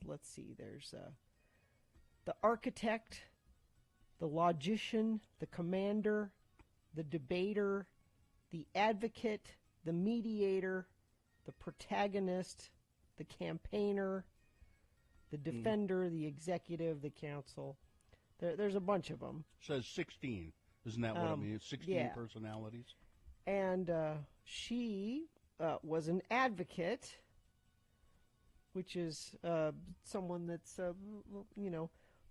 they say like Nelson Mandela is an advocate, and Mother Teresa is an advocate, and that sort of. So she was very excited, and she said to my husband, she said, "Dad, I want you to take this test because we are so similar. I bet you're the same." I thought she was going to say, "I want to move to South Africa." I bet you're the. Now these tests, who knows how accurate they are. However, I look at how it describes her, and my husband was like, "I don't think we're going to be the same." He took the test. He's the same. He is the same as her, and I took the test, and I am not the same as them. They are advocates. Did it indicate that you had a personality? Yes. Oh, okay, good. I'm a mediator. I am. No kidding. No, but so if you say these tests are bunk, I don't think they're bunk. That doesn't surprise you when you hear that that's what mine is, right? No, I think that they're, that they can be one gauge, one way of looking at a person and trying to figure out what they're like. Yeah, it's not everything, but I found it very very interesting. But it says mediators you may know, people that share my personality type. William Shakespeare. Well, your personality type? Mine. Yours, okay. Alicia Keys, Bjork. Yeah. Bjork. Tom Hiddleston. I don't know why. Tom Hiddleston is there? there? I don't know why. Okay. But the last one they say, the mediators you may know, famous people that share your personality type. Julia Roberts. Julia Roberts. So this is why I want you guys to take the test. I wish you would sent this early enough. We could. Yeah, this is taking a while. I'm trying to get through it here, and I can't. I'm not going to be able to get through it I think there's like 30 questions. Maybe you guys can take it, and we've got time before the end of the show. We can revisit it. Okay, I'm going to stop taking it right now because I can't focus on. Can you focus on two things at once? Is that a question? Yeah, yeah. I disagree. You have got detailed education or career development plans stretching several years into the future. Well, hell no. You rarely dwell on your regrets. No, I dwell on my regrets constantly, so that would be disagree? All right, okay. You become bored or lose interest when the discussion gets highly... what are we talking about? Yeah. Okay, well, you guys keep taking this during the commercials, and then maybe we have some space later in the show, I think, where we can get your results. And if people want, I'll tweet out this test if you want to take the test too. I found it to be very accurate. You usually postpone finalizing decisions for as long as possible. Well, let's not do this. Let's not. Let's not do this. Let's not do this now. Let's do it sometime later. Okay. All right. Well, okay. Okay. Does that sound like a plan? All right. We'll take it off. I'm mediating this. I'm helping us through this. We'll see. All right.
All right, let's award round 2 of your boners. Well, we have one final vote, I believe, here. Russell is on the line. Hi, Russell. Oh, yes, we do.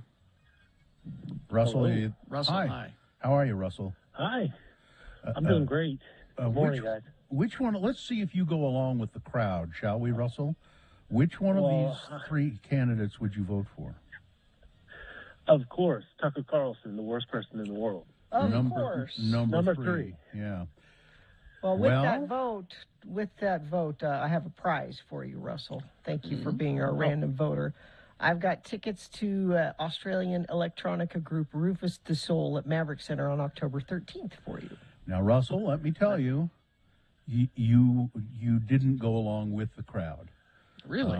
Yeah. Now, Tucker Carlson almost won, but the fact that there's a Trump appointee still wreaking havoc in the bureaucracy, that's what won by about 5 votes. But you still get a prize, Russell, so hang on the line, okay? Yes, we'll get your information. Hang on. So there's your winner of round 2. Now goes forward to Boner Fight. Might be Boner of the Day. We will find out at 9:20 this morning when you vote for Boner of the Day. Let's get Dr. Angela Dunn on the phone. Can I sponsor this? Please. Sure. When you buy a home with Homie, Homie splits up to half the commission with you. Go to homie.com for more information. Homie's got your back. All right. Good morning, Dr. Dunn. How are you? Doctor? Good morning, guys. Doing great. Dr. Angela Dunn is the head of the Salt Lake County Health Department, and there's a new design for the COVID dashboard, the county's COVID dashboard. Can you tell us a little bit about that? Yeah, so when everybody goes to saltlakehealth.org to check out our new COVID stats, they'll find definitely a more user-friendly style with the key metrics up front, including hospitalizations, vaccinations, and then people who are seeking care in our emergency rooms due to COVID. The key thing here, though, is we're kind of shifting away from those daily case counts because luckily we have so few cases that it's better to look at weekly trends. So this dashboard will be updated every Monday, and hopefully we can continue doing that and don't have to go back to daily case counts again. Do you have any idea, and this you may not, there's this app that's called Docket, which will keep track of your immunizations. I just got a 4th COVID shot, a booster, and it has not appeared on Docket. Do I have to do something, or will it just eventually appear? You know, Docket is a fantastic app, and I use it too, especially when you need to travel and you have to show your proof of vaccination.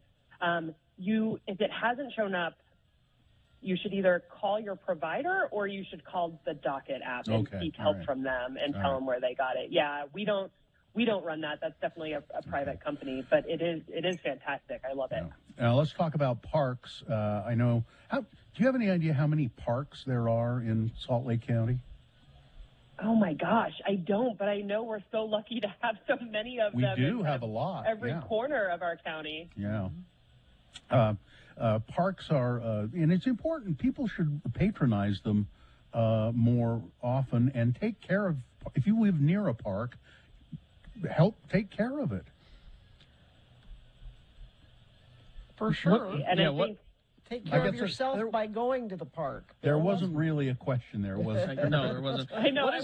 I'm like, Gina's hitting it on the head this morning, so we'll go with her. What is the Parks? What is this Parks RX thing? Yeah. What is this?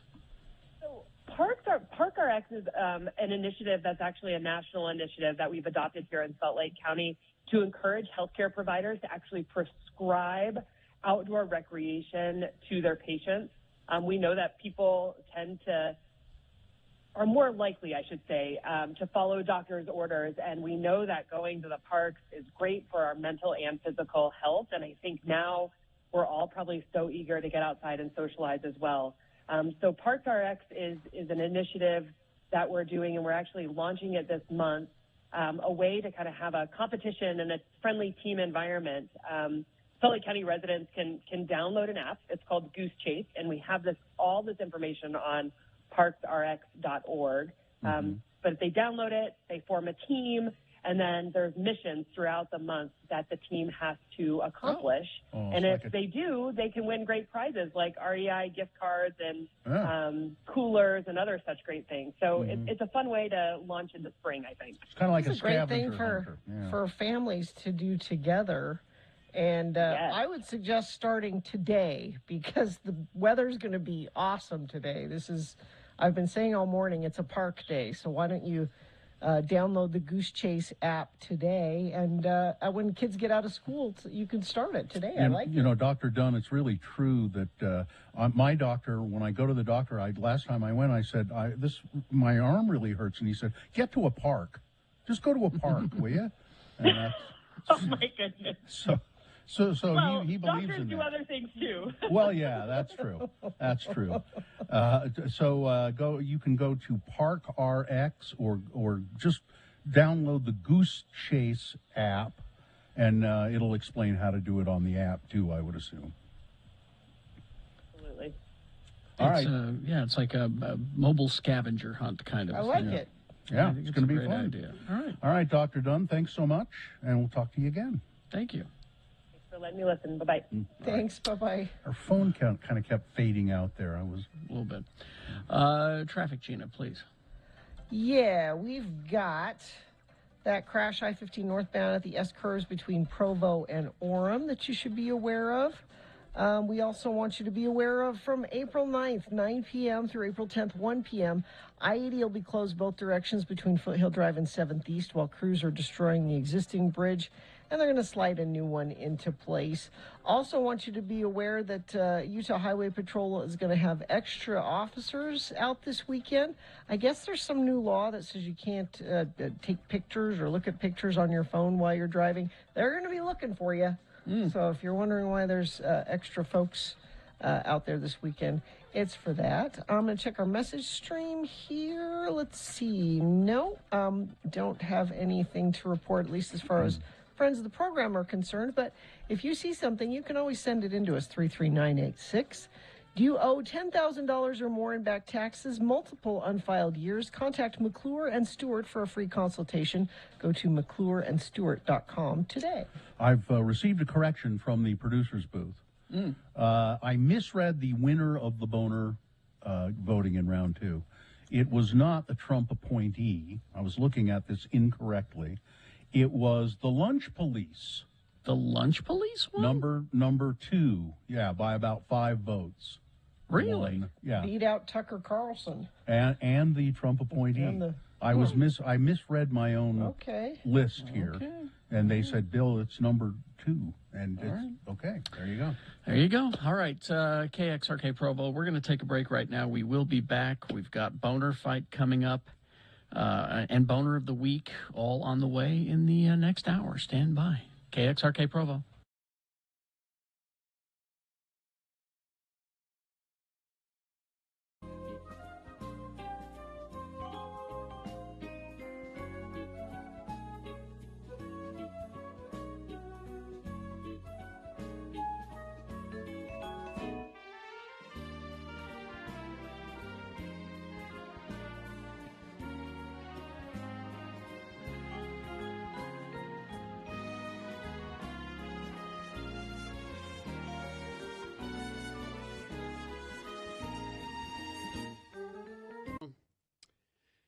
We talked briefly about this yesterday, but the subject of billboards came up, and Todd came to us and said, want to do some billboards for November. We did our zombie ones for October, for Halloween. How about something for Thanksgiving? Yeah. And we thought, well, let's give away some turkeys. Can we give away turkeys? We have to ask. Can we give away turkeys? Let's give away some turkeys. Seems like the thing to do for the season. And Todd said, sure, we can do that. That's easy. So can we promote that on a billboard that we're giving away turkeys? And so I mean, I didn't speak to the graphics guy, but we have an in-house graphics guy. We have a couple of them, actually. And said, somebody conveyed to him, look, they're giving away turkeys or free turkeys. Well, he claims that he was not communicated with. Well, that's correctly. what he claims. So now the billboard. If you go to x96.com/live, you can You can see it's kind of stretched out. It's a squished version, yeah. I mean, for some reason, he chose to put our heads on cooked turkey bodies. I don't, and then it just says turkeys. And it says turkeys. Now, and then I think it says Radio from Hell Mornings X96. Turkeys, exclamation point. Yeah, I think this is Tracy giving us the big middle finger. That's what I'm thinking. I don't think people are going to see this and go, I think Radio from Hell's giving away free turkey. I think what it's doing, it's calling us turkeys. That's obviously what it's doing. That's what I think is happening here. And I, for one, am offended. And well, you should be. And plus, your drumstick is burnt. Yeah, look at it. Look at that. You're over. No one will eat that. I have kind of a nice tan. Yeah, I'm a little overcooked. I look like I've been in the tanning booth. But I think, okay, so, look, I'm willing. Look, my gut says he did it on purpose because for some reason he doesn't like us. He did. But I'm willing to give him a second chance to fix it. Unfortunately, he's about a week and a half behind on his art. So how long does it take to? He's got other assignments. He's got the soccer team. How are people going to know we're giving away free turkeys? Well, we'll give one away, tomorrow, Katie? We'll probably give one away tomorrow? Yeah, we'll give away a turkey. It better be a Norbest. We are trying to focus on Thanksgiving because we feel like it gets neglected every year and just rushed right through the season to Christmas. I found this Thanksgiving traditions that have been mostly forgotten, so we need to bring... Traditions that have been mostly forgotten. Okay. Thanksgiving greeting cards. I know Cabin Fever has a bunch of those. So Christmas cards, everybody knows that, Valentine's cards. But back in the 1800s, people used to give each other Thanksgiving greetings. And this is what Dave says at Cabin Fever. This is the perfect time of year to send somebody a note saying why you're thankful for them. Yeah. My family still does that one. They do? Yeah. Oh, nice. Well, so I could send somebody a note saying, I will be very thankful if you would invite me over for Thanksgiving dinner. I guess you could do that. I mean, you can. I mean, please invite me for Thanksgiving dinner. I would be very thankful. Playing football before dinner, like the Kennedys do. Oh, touch football, yeah. Yeah, touch football in the yard. Yeah. Okay. Yeah, you got to do that for Thanksgiving. Place cards on your Names, dining room table. where you have your name on it. And there'd be little turkeys or something like that. I was only at like weddings. No, you do Thanksgiving. No, Thanksgiving. Well, it's because you never have anybody over. And no, exactly. And especially these days, those are important because maybe you don't want Grandpa Trumpy to be sitting next to. Try to avoid. Maybe that's for really big families. Well, I have a super small family. We do that, and now there are 3 of us at home, but we do that every night anyway. No, it's a good idea. Because I don't ever remember where I'm supposed to sit. Oh boy. Using your grandma's old recipes. Oh, yes. That's Actually, I use Gordon Ramsay's My recipe grandma now, was a terrible cook. Oh, so you don't want that? No. Oh. And at dinner. I use her recipe for putting that cheese in the celery. That's what I use her recipe. At dinner, actually going around the table and saying what you're thankful for. We do that, and my mom cries every single time. Why would you do that on Thanksgiving? Because that's what it's all about. Oh, it's right there in the name, isn't Thanks. it? Giving. Breaking the wishbone. I remember that. Oh yeah, no, I fight over that every year. Well, every year it was my grandfather who broke wind. So the wishbone from the turkey, you're supposed to break it, and whoever gets the bigger piece, they're supposed to have. Make a wish. You kind of have to save it because it doesn't. Well, it does have to dry. It has to dry out. So. Yeah, otherwise it's never going to break for you. Yeah. Using the good china and the good so what are some of the things your family does, Katie? We do it buffet style. I don't know about other people, but we do solid buffet style. So we set everything out, and then we just go through the kitchen, then go to sit in the dining room. That makes a lot more sense than trying to pass it around, doesn't it? I think the only thing we really pass are the rolls, and that's because everybody eats multiple rolls. We have butt rolls every single year. What? Yeah. So. Okay, great. So we make our own rolls, but you know how frozen rolls come in just like little balls of dough. Yeah. So we put 2 of them in a pie, like a muffin tin. Muffin tin, yeah. So we put 2 in one tin, and when they expand and they cook, they become butt rolls, and you can pull them in half perfectly. This is what you call them on Thanksgiving. Yeah, we call them is butt rolls. I'm gonna butter my butt roll. We used to use a traditional family recipe for the turkey, and then Gordon Ramsay's recipe came out, and it has the best gravy I've ever had in my entire life. So we use that from now on. It's donkey gravy. It's it's amazing gravy that you put like lemons, onions, and things inside of the turkey and let it cook. And then you pull all those out. You cut off the wings and stuff, and you let it boil in cider beer, something, and broth. And then you mash all of. You got to get just the right amount of something, though. Yeah, I know. You mash all of that up, and you reduce it down, and it makes the most flavorful gravy I've ever had in my life. I can bring some into you guys after Thanksgiving if you want to try it. Bring me a cup of gravy. Anytime. It's actually, I'd love a cup of gravy. I know you would, Bill. Now here's a text. Back in the 1800s, we used chamber pots. Are we going to bring them back? Well, that's a weird Thanksgiving tradition you got there, dude. What did they use chamber pots That's weird. for? I'm sorry. I don't know. I don't want to know. I don't either. What's the one thing that you have at Thanksgiving dinner that you never eat? That you go, why are we having this? We have this because it's tradition, and you don't. And eat nobody touches it. Well, no, but just you personally. Cranberries. Oh, you don't like cranberries? I mean, I like them. You asked something that we don't eat during the year, but we have. No, that's not what I meant. I mean, what did you mean? At Thanksgiving dinner. That's you put it out. You put it out, and nobody will. And nobody eats. Or you won't eat it. That would be me. Cranberry sauce. I don't like it. I can't think of it. Pumpkin pie. You I pretty don't much care don't for care. the pumpkin pie. I don't waste my time with pumpkin pie. It has to be the homemade pumpkin pie from my family with actual real pumpkin. Well, I insist on having Brussels sprouts, but I know that some people don't eat them. We have them all year. Yeah, you don't have to wait. Well, no, but you gotta have them on Thanksgiving. You gotta. Gotta. Okay.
At 10 o'clock. Yeah, at 10 a.m. We've got a limited amount of tickets for only $9.60 plus a service fee to two different concerts. Now, that band,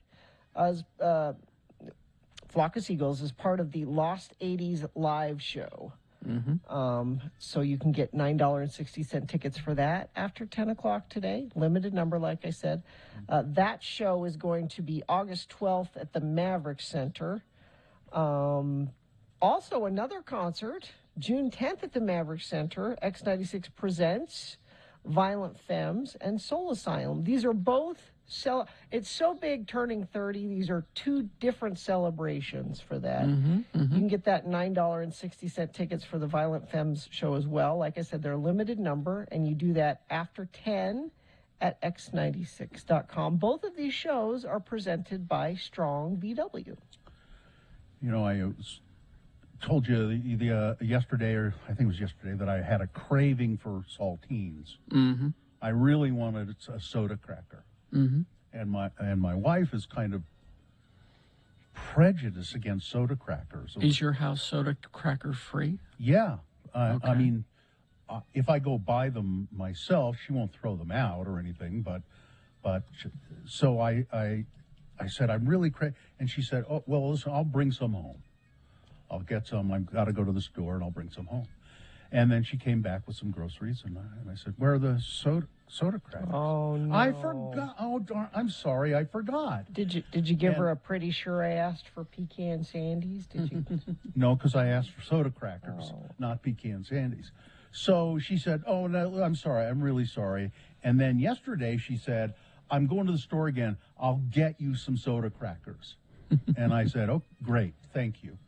Because I sprained my ankle. It's really sore, and I wanted some soda crackers. And she came back from the store. No soda crackers. Again? Again. Twice in a row. I No. said, what is the deal? Is some kind of disconnect happening here. I said, she said, I think what it is I don't understand why anybody wants to eat them. That's not the point. I know, but then she said, so. I don't understand why my husband wants cheese, but he'll send me to the store and ask me to get him a cave-aged Taleggio, which I can barely stomach holding in my hand and putting in the basket. Well, Gina, the difference between my wife and your husband's wife is my wife is she thinks for herself and doesn't just do whatever I tell her to do.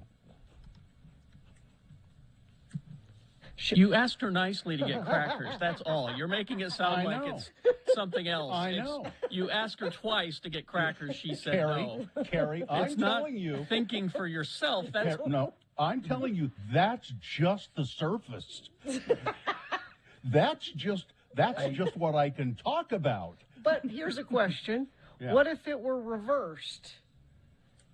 And she specifically asked you for something, and you were going to the store, and you were at the store going, I can't believe she likes natural peanut butter. I'm not going to get it. Yeah. And you came home without it.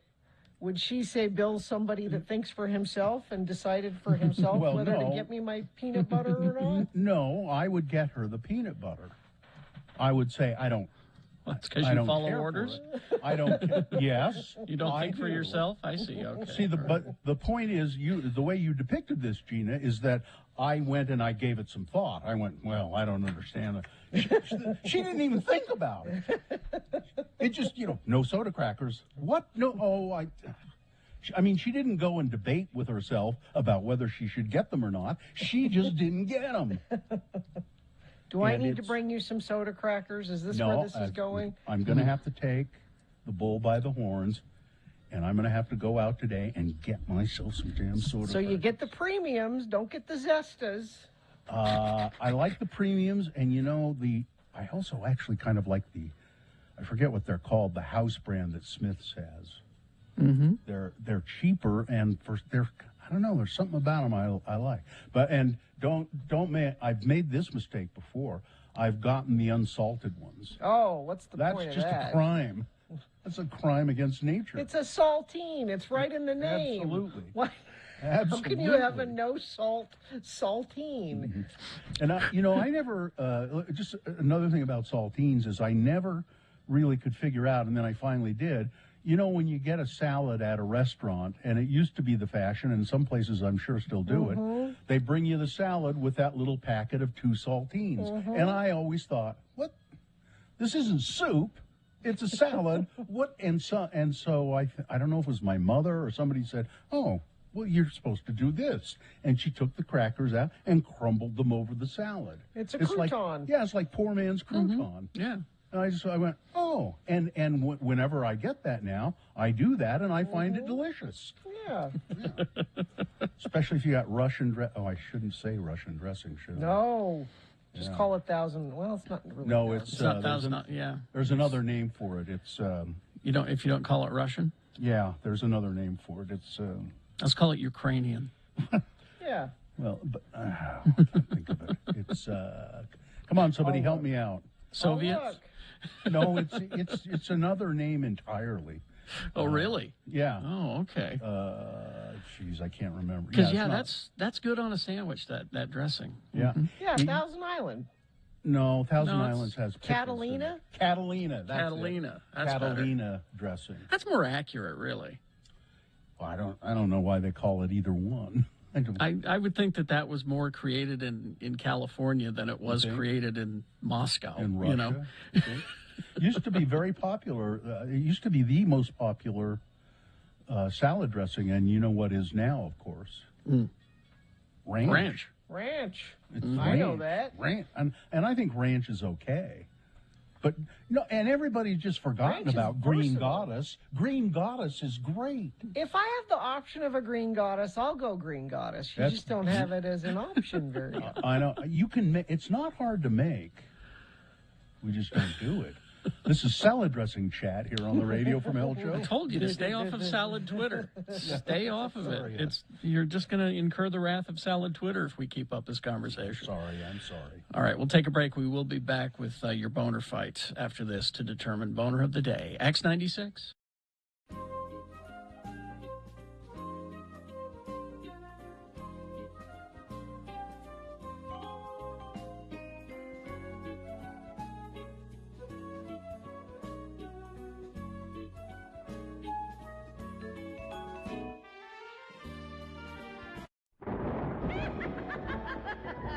Hello there, kiddies. It's me, your old friend, the bookkeeper. And since this is tax season, I knew you'd be dying to hear another tale from the big ledger. Today's story is about a young working woman who has some rather unusual ideas about filing her taxes. Let's have a listen, shall we? Come on in, Miss Trixie, isn't it? Whatever you want it to be, sugar.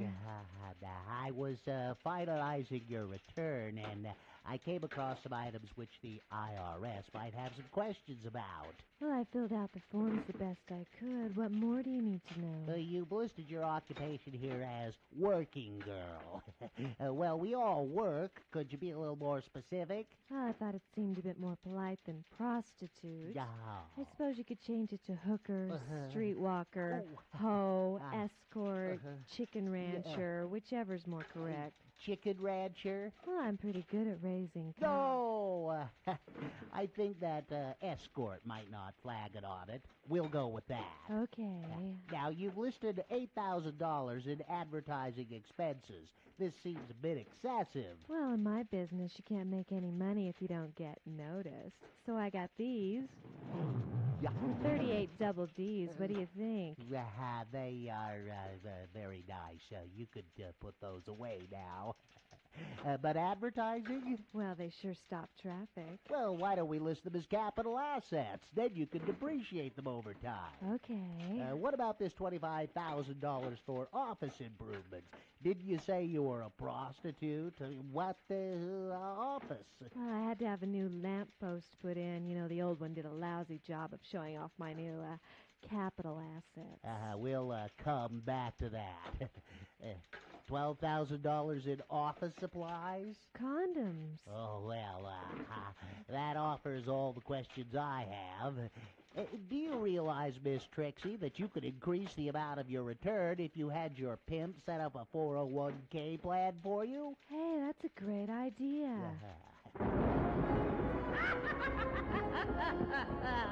There you have it, creeps. Another great tale from our ledger. Our working girl sure seems to know the tricks of the trade. Remember, keep good records, or you'll end up paying the IRS to screw you.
Again, our chat room, smart. The reason it's called Russian dressing is because at one time, one of the main ingredients was caviar, which was considered a Russian staple. But, you know, it's not anymore. We've reclaimed it. I think Catalina is the way to go. Yeah, there we go.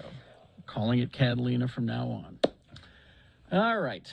Sorry, Salad Twitter. That's as far as we'll go. We won't touch on it anymore.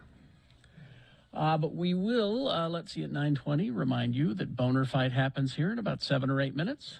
And a prize for a random boner voter. It's the I Mom So Hard comedy tour coming to the Eccles Theater on April 9th. Now, that's the prize for a random boner voter. I have a sponsor if you have some sponsored content. Of course I do. I always do. Demand for nurses higher than ever. Nightingale College blends online classes with on-ground supervised field experience. Enroll now for the upcoming summer semester. Go to nightingale.edu. This is hard-hitting radio from hell information. Okay. Kit Kat candy bars. Yes. There are lots of flavors of Kit Kats in the world. I think a lot of them are not sold in this country. As I remember, it seems like Japan has the most variety. But I don't know. Maybe somebody could check into it. Maybe you can get all of them if you go to their website. You can order them. I don't know, but they're offering, and I hope we can just get it in the store. Classic blueberry muffin flavored Kit Kat. Ooh, that sounds good. Limited edition Kit Kat Blueberry Muffin Bar. The bakery-inspired Kit Kat features blueberry muffin flavored cream wrapped around the iconic Kit Kat crispy wafers with graham cookie pieces folded into the bar. There are 300 Really? Japanese flavors of Kit Kat. Now, they're not all available all the time. But 300. Now, can you get them if you want to order them? So, I imagine if you went online, you could probably order them. Because I remember that there was a green tea one that sounded really good. It was good. I tried that one. Now, this blueberry muffin flavor is described as capturing all the best qualities of a blueberry muffin with notes of fresh cooked blueberries. It's amazing what you can do with chemicals, isn't it? And a cake batter-like muffin flavor. It will be available beginning this month at retailers in general in the standard size and a snack size as well. I'm looking at it, and it's both chemically and looks delicious. It's chemically delicious. Chemically delicious. A Fox News journalist. There are real journalists at Fox News. I thought they kept leaving. Benjamin Hall said he feels damn lucky to be alive after suffering severe injuries covering the Russian invasion of Ukraine, in which 2 of his colleagues were killed. Mr. Hall was transferred to a hospital in Texas last month after the vehicle he was traveling in was hit by a missile, it looks like, a shoulder-fired missile, outside of Kyiv. The attack killed Ukrainian journalist Alexandra Kusyanova, who was working as a freelancer for Fox News, and cameraman Pierre Zakruzki.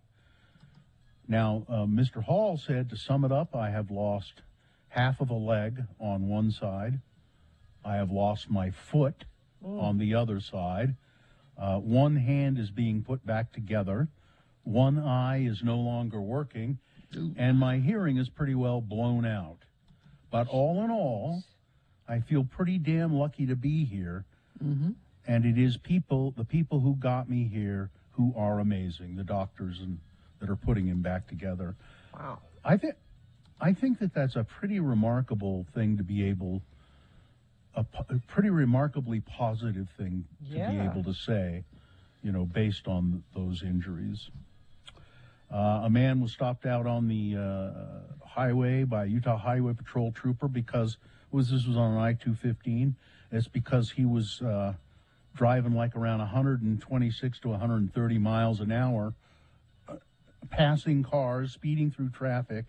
Was his wife having a baby? And Were they driving trying on to the get to the hospital? driving on the shoulder of the highway. No, Gina, he Are you heard sure? about the new Kit Kat Blueberry Muffin Bar and was rushing to a nearby retailer.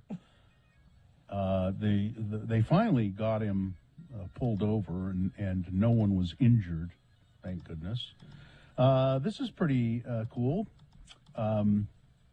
After 3 years of feasibility studies and plans to put a permanent year-round market at the Utah State Fair Park, the idea has finally got an opening date. The International Market, designed to bring unique foods and culture, maybe those Kit Kat bars, to Salt Lake City's west side, will open May 28th.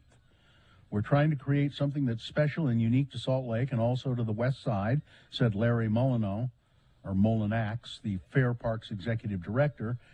He said, we want to create a place where business owners can sell their goods. It will be a collaboration to help young entrepreneurs and a place where you can find stuff from all over the world and learn about other cultures and customs. He stressed that the international market is not a farmer's market or a craft fair.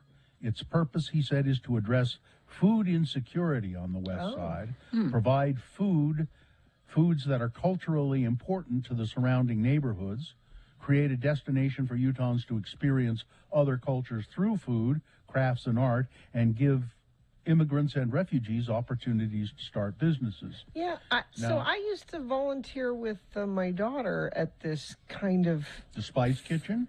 Not the Spice Kitchen. It was like a farmer's market, but it was immigrant communities put it on, and they had foods available that that you can't find other places, like people that come here from other countries, and they have a staple vegetable or something. You could get it at this market. I wonder if it's kind of things like that. I think it's more like there's this thing called the Spice. I think it's called Spice Kitchen. We used to order from them every week. Once a week, you get on their list, and they send you an email, and they say, this week we're featuring food. It's being prepared by some refugees from Afghanistan who had a restaurant probably in Afghanistan, and then they moved here. And we tried all kinds of different food, and each week, and wasn't very expensive either. You just go down and pick up your meal from. It was in that business park down there by where the old Bennett Paint. Oh, the paint building. Yeah, it was down in that area. How many billionaires are there? That's a good question. Billionaires. How many billionaires are there? 140. Forbes in magazine. The country, or? Okay. In America, Forbes magazine thinks that there are 735 billionaires in America. But then another count finds 927. But whatever the answer, the number is growing rapidly. That's what we know for sure. In 1981, Malcolm Forbes, who was a weirdo, but a really wealthy one, he started the Forbes 400 list. And once a year they do the 400 richest people in America. That has grown beyond what Malcolm Forbes would even understand. And you remember his son, Steve Forbes, who ran for president, who didn't blink. He couldn't blink. His eyes were stuck open. Anyway, we don't have time to go into that. He was the flat tax guy. He was the... Yeah, that's right. All right, that's it. All right. It's Boner Fight, the final round. All right, number one is Mitch McConnell. I say many things that people don't understand. Yeah, you sure do, Mitch. Yep. And you do things that people don't understand either. You're a walking bag of contradiction, Mitch. That's going up against number two. Watch out for the lunch police. A Pennsylvania school district threatening to search students when they come to school to limit the amount of snacks they can bring into the school with them. I guess kids are just sitting there eating whole bags of Cheetos, We can't have that. How do you measure that? Now I can see saying, don't do it in class. It's disruptive. Yeah, but lunch. But if you want to sit out in the hall on your free time and eat a giant bag of potato chips. That's you and your parents. And it sounds like there will be arbitrary enforcement here, you know? Well, if the assistant principal is involved, then Yes. sure it will. There we go. You've got to decide of these two candidates, which one is the worst, which one should be boner of the day, 1 or 2. Remember your candidate number, the one that you think should win. Put that single digit in the message of a text. Text that to 33986. It's one way to vote for boner of the day. The other way, call 877-602-9696. Use your voice. Or go online, x96.com. Look for the box that says Boner Fight, Friday, April 8, 2022, and vote there. You probably need to refresh your internet browser when you get to the website so that box, we just put it up. It's new. So refresh your browser, it'll appear. Click and vote. You have until the end of these messages. Let's go. It's Boner of the Day.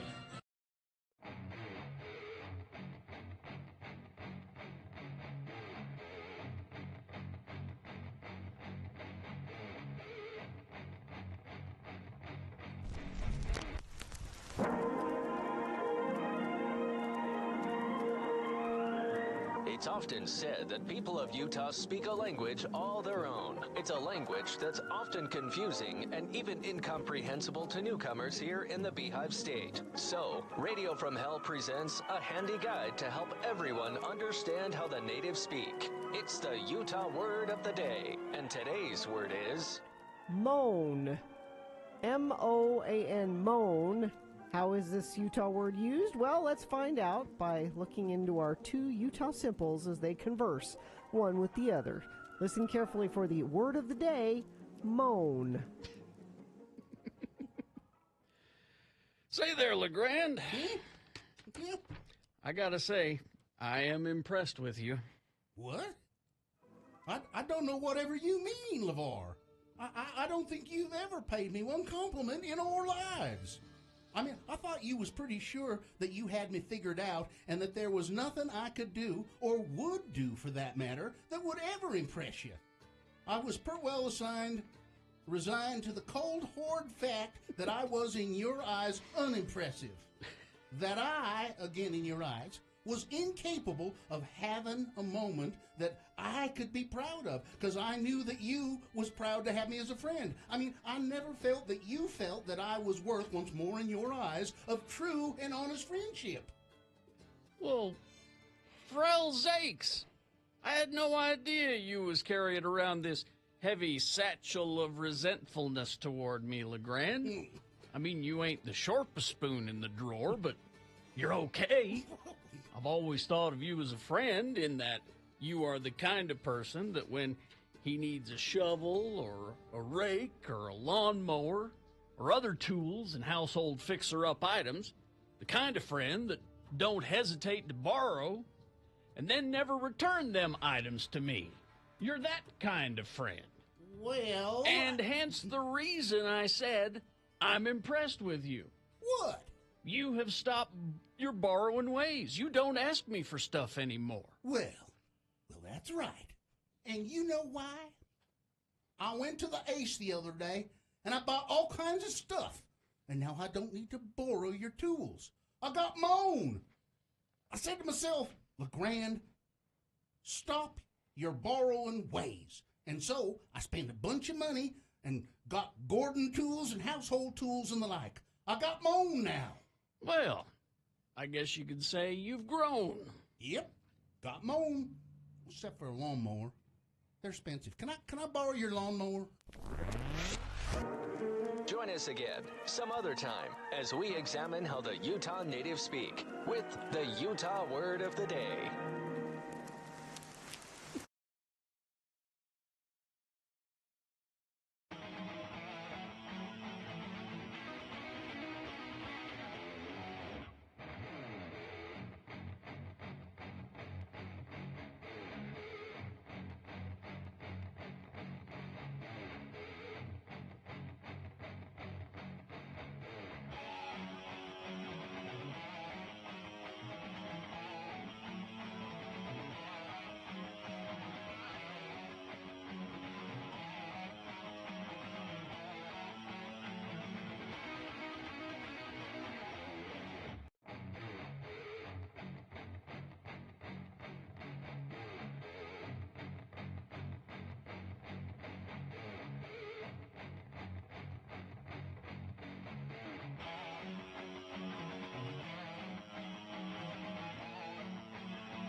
I'd forgotten that line.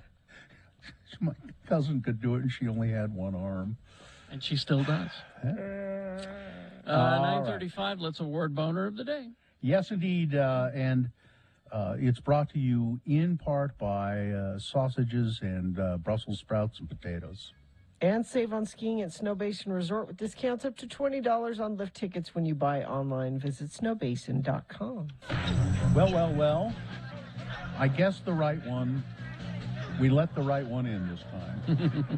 A lot of people voted. They were disturbed by the idea of lunch police. Yes. And maybe even more disturbed by the fact that they knew that meant interaction with the assistant principal. But pulling ahead and then ultimately winning Boner of the Day, Mitch McConnell. I tried making a good case for sandwich police, but there you go. There you go. That is the Boner of the Day for today, Friday, April 8, 2022. Now qualified to be Boner of the Week. That will be decided by Dave the Flower Guy in our next break. Right now, go ahead, Katie. Let's. The following is a sponsored feature. Let's get Adam on the phone here. Adam Ballinger. Good morning. How are you? I'm doing pretty good. How are you guys doing?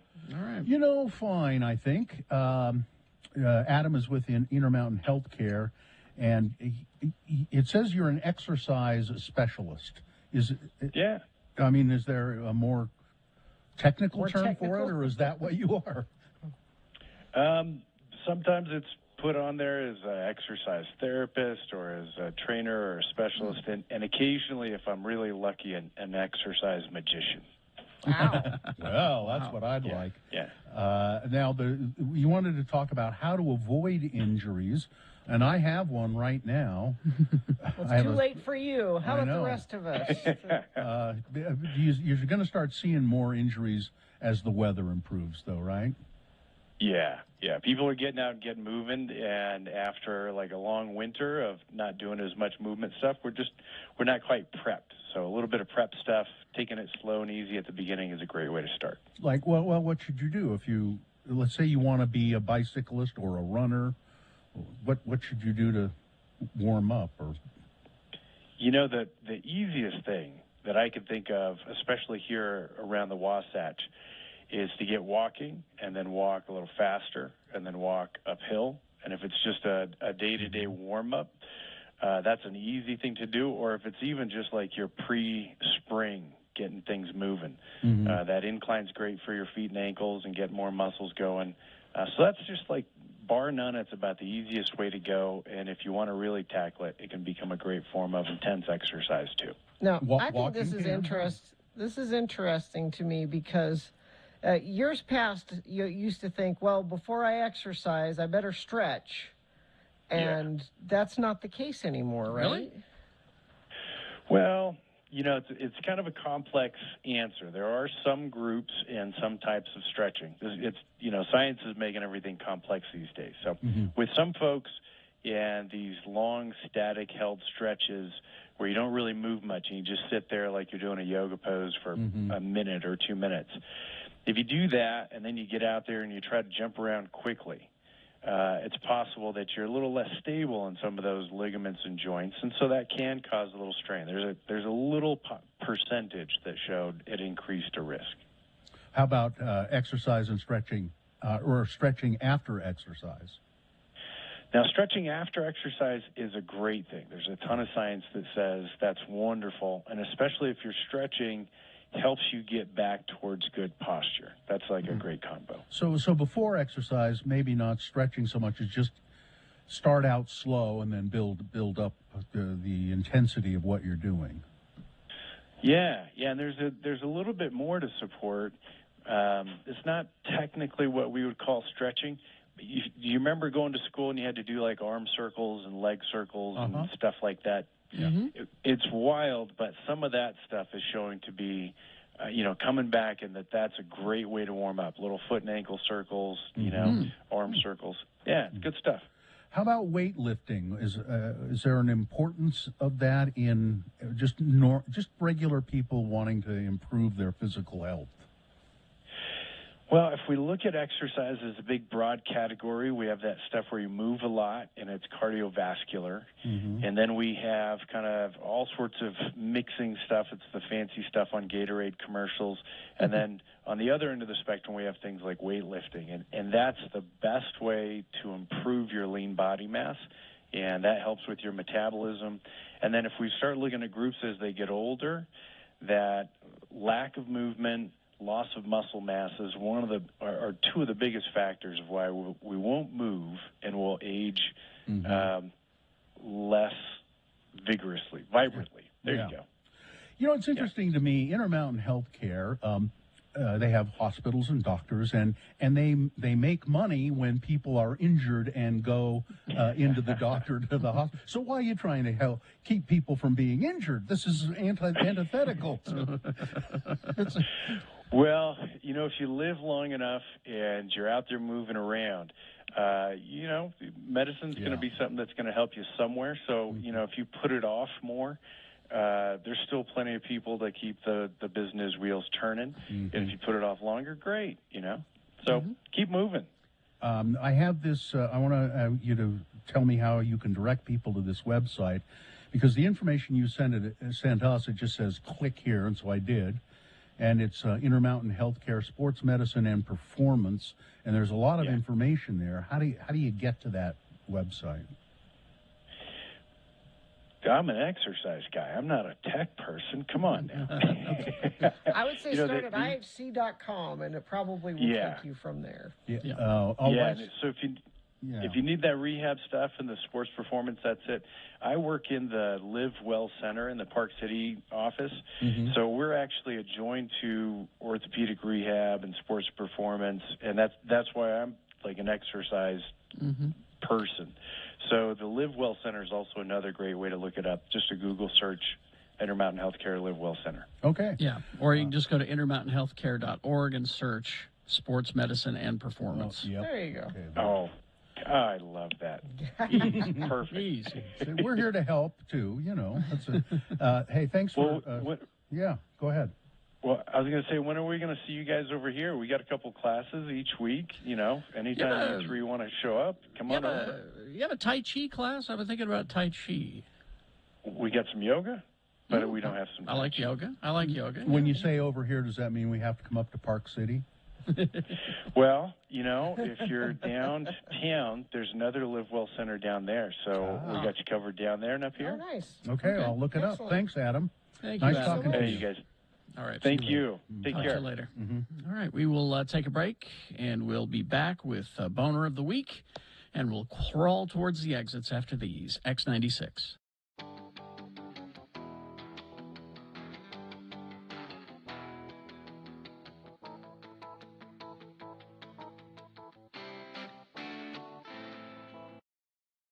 So I've been thinking about something as I've been on this trek. This has really been kind of the hardest thing I've ever done in my life. Walking along, and I mean, this is a staggeringly beautiful country. The vistas are almost indescribable. You see, we had a very good view of Mount Everest, Sagarmatha, today, and it looks tiny down at the end of the Khumbu Valley. It looks very small because we're walking past mountains that we're very close to mountains that are huge, like Ahmad Ablam, which Dean has summited. How high is Ahmad Ablam? A little over 23,000 feet. That's, of course, Dean Cardinal. So we pass mountains like that, and they make Everest look small. 5.5 hours today on the trail, very difficult, and I've had a lot of time to think. And the other day, something just popped into my head when we were trekking around, and I thought, when we get to the monastery, I'm going to cut all my hair off.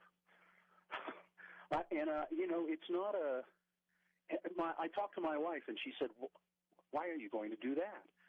And I said, well, I don't know, it just popped into my mind, and I'm kind of tired of dealing with it on the trail. It's all, my hair is always soaking wet from sweat, and she said, is it a spiritual thing? And I said,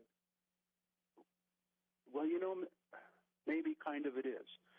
it is kind of. It's a humility thing, and I feel very humbled by this experience, by what I'm doing here. It's very difficult. I see people around me carrying 200 pounds on their back, and I can barely make it up the hill with 8 pounds on my back. And a Geljan Sherpa says, "Bill, can I take some? Let me carry your water. Let me." I am humbled by this experience, and now don't get me wrong. I'm not going to come back and be all weird and religious or anything like that. But it is a humbling experience, and I'm going to go to the monastery here at Tengboche tomorrow sometime, and I guess one of the monks will shave my head, and you'll hear about it on the radio. That's it for now from Tengboche, and namaste, everyone. Namaste.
$9.49.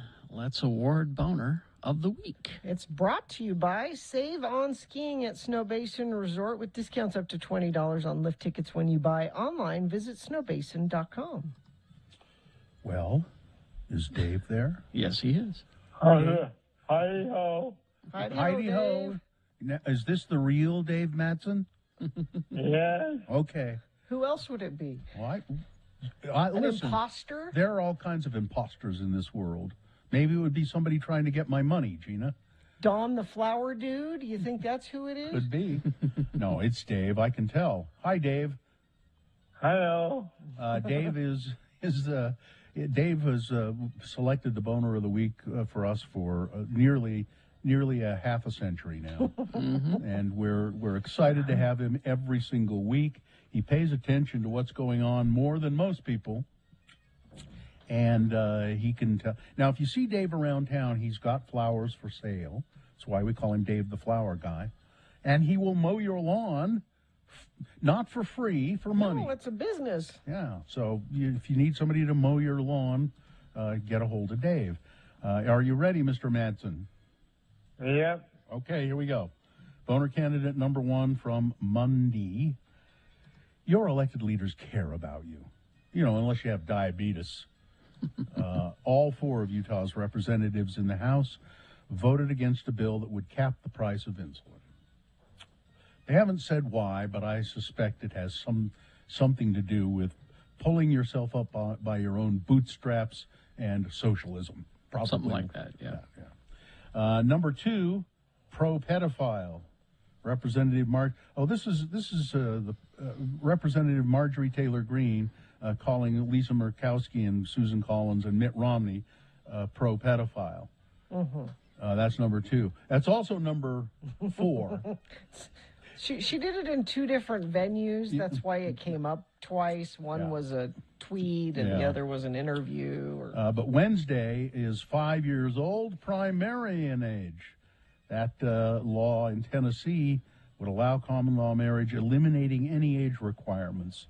So, you know, if you want to marry a 10-year-old, I guess you can in Tennessee. Then, of course, there's Marjorie Taylor Greene again. And then number 5 today, Mitch McConnell. I say many things that people don't understand. So, Dave, which one would you select as the worst? Number 3. Number 3, 5 years old, primarian age. That's pretty damn bad. You're right. That's right. There you go. Dave. Boner of the week for this week. Thank you, David. Stay out of trouble, okay? Yeah. Okay. So when are we back in the studio? Yeah, Monday. That's what we're planning anyway. So. Okay. So get ready. Okay. He's excited. You're excited. I know. All right. Yeah. Try to contain yourself. We'll see you next week. David. Okay. Bye-bye. See you next week. Bye. Yeah, we haven't mentioned it, but now that you mentioned it. He really is excited that we're going to be back. Dave misses seeing us in person, I know. And so we're pivoting back from being home to being in studio. And some of you are going, I didn't know you were home. Yeah. But I knew we were home. But as long as the bosses said, you fooled around long enough, it's time to get back to work. Is what. So as long as the disease, the epidemic, the pandemic seems to be kind of at bay, they want us back. And that's usually when it comes back, is because people treat it as though it's gone away. We did this once before. So, yeah. You know, we went back to the studio and then it got bad again. I'm not making any promises about Monday. That's all. And you guys have had your booster. I'm getting mine this weekend. Now it takes like 2 weeks before it's your 4th shot. Yeah, before it's fully in effect, but I'll get it this weekend. So, we'll be careful. Let's all just be careful. I don't know what that means. Yes, you do. The careful thing is to stay home, but we can't do that. You can't stay home forever. Sure, I can. Carrie could. Just fine. I'm equipped for it. And you're not telling the truth, Gina, because you go out all the time. Well, that's true. You're out and about way more than Carrie is, way more than I am. Like I said, everything is delivered. The one time I go out a week is I take the dogs to the groomer, minimal contact, and then the comic book store, and there's usually nobody in there when I go in there. No, I'm out every day, honestly. Which is fine. So, I'm fine with it. And it'll be nice to see you guys in person and I noticed we did have an in-person meeting this week, and I noticed that something I hadn't noticed before, that Gina, do you always wear just a little bit of perfume? No, remember we weren't allowed to for years? Yeah, I guess we weren't allowed to wear any at all. No, we weren't. Because somebody overdid it. But that was nice of you to notice. Can I tell you the story about that perfume? Sure. So I wanted a new scent. Mm-hmm. And so there's this company you can get a bunch of like trial sizes because you don't know till you wear it. For free? Yeah. Well, no, it was like $30, but you get a bunch of. And I would put one on, and I'd say, when Joe says something, that's the one I'll get. Like when he's like, ooh, Okay. you see? That's good. Efficient. And there were like 7 different samples in the box. And I'd put one on and I'd wear it and I'd be, you didn't say anything about that one. Didn't say anything about that one. I go through all 7 perfumes. He didn't say a word about any of them. But I did. But so you are you did. gonna use that one? Are you gonna use that one? You like that? Yeah, I told you I did. Okay. I said, are you wearing perfume? I mean, I walked past you and we're kind of close, and and it wasn't overpowering. It wasn't just a very faint. And I went, are you wearing perfume? That says something that you like it because you're not a perfume person. No, I am not. I used to be. Okay, well then thank you. You've helped me make my decision. So what's it called? What's the one I've selected for you? Well, the company is called Le Labo. I think you should wear it and then say to Joe, I'm wearing this because Bill really likes it. It's Bill's favorite. I want to smell good for Bill. Well, Bill had an opinion. I kind of miss wearing cologne in a way. Well, you can. Well, you can now. Yeah. We weren't allowed to at work for a long time. I stopped before that. I stopped way before that. My wife has the world's. She could be a truffle hunter. I mean, she has the most sensitive nose on the planet. Almost only eclipsed by my oldest daughter. She also had, but she'll say, "Don't you smell that?" That's no, I don't. It smells terrible in here. What? I don't know what you're talking about. I look at it this way. If unvaccinated people are allowed on our floor, I can wear cologne. Oh, that's a good point. Don't give me this "don't wear cologne" memo. I will just turn it back to you and say, let's do the same, but with vaccines. Okay? Yeah. How about that? All Yeah. right. Yeah. Anyway, and just so you guys know, I'm not bragging or anything, but my Twitter account, Brad Paisley just followed me. What?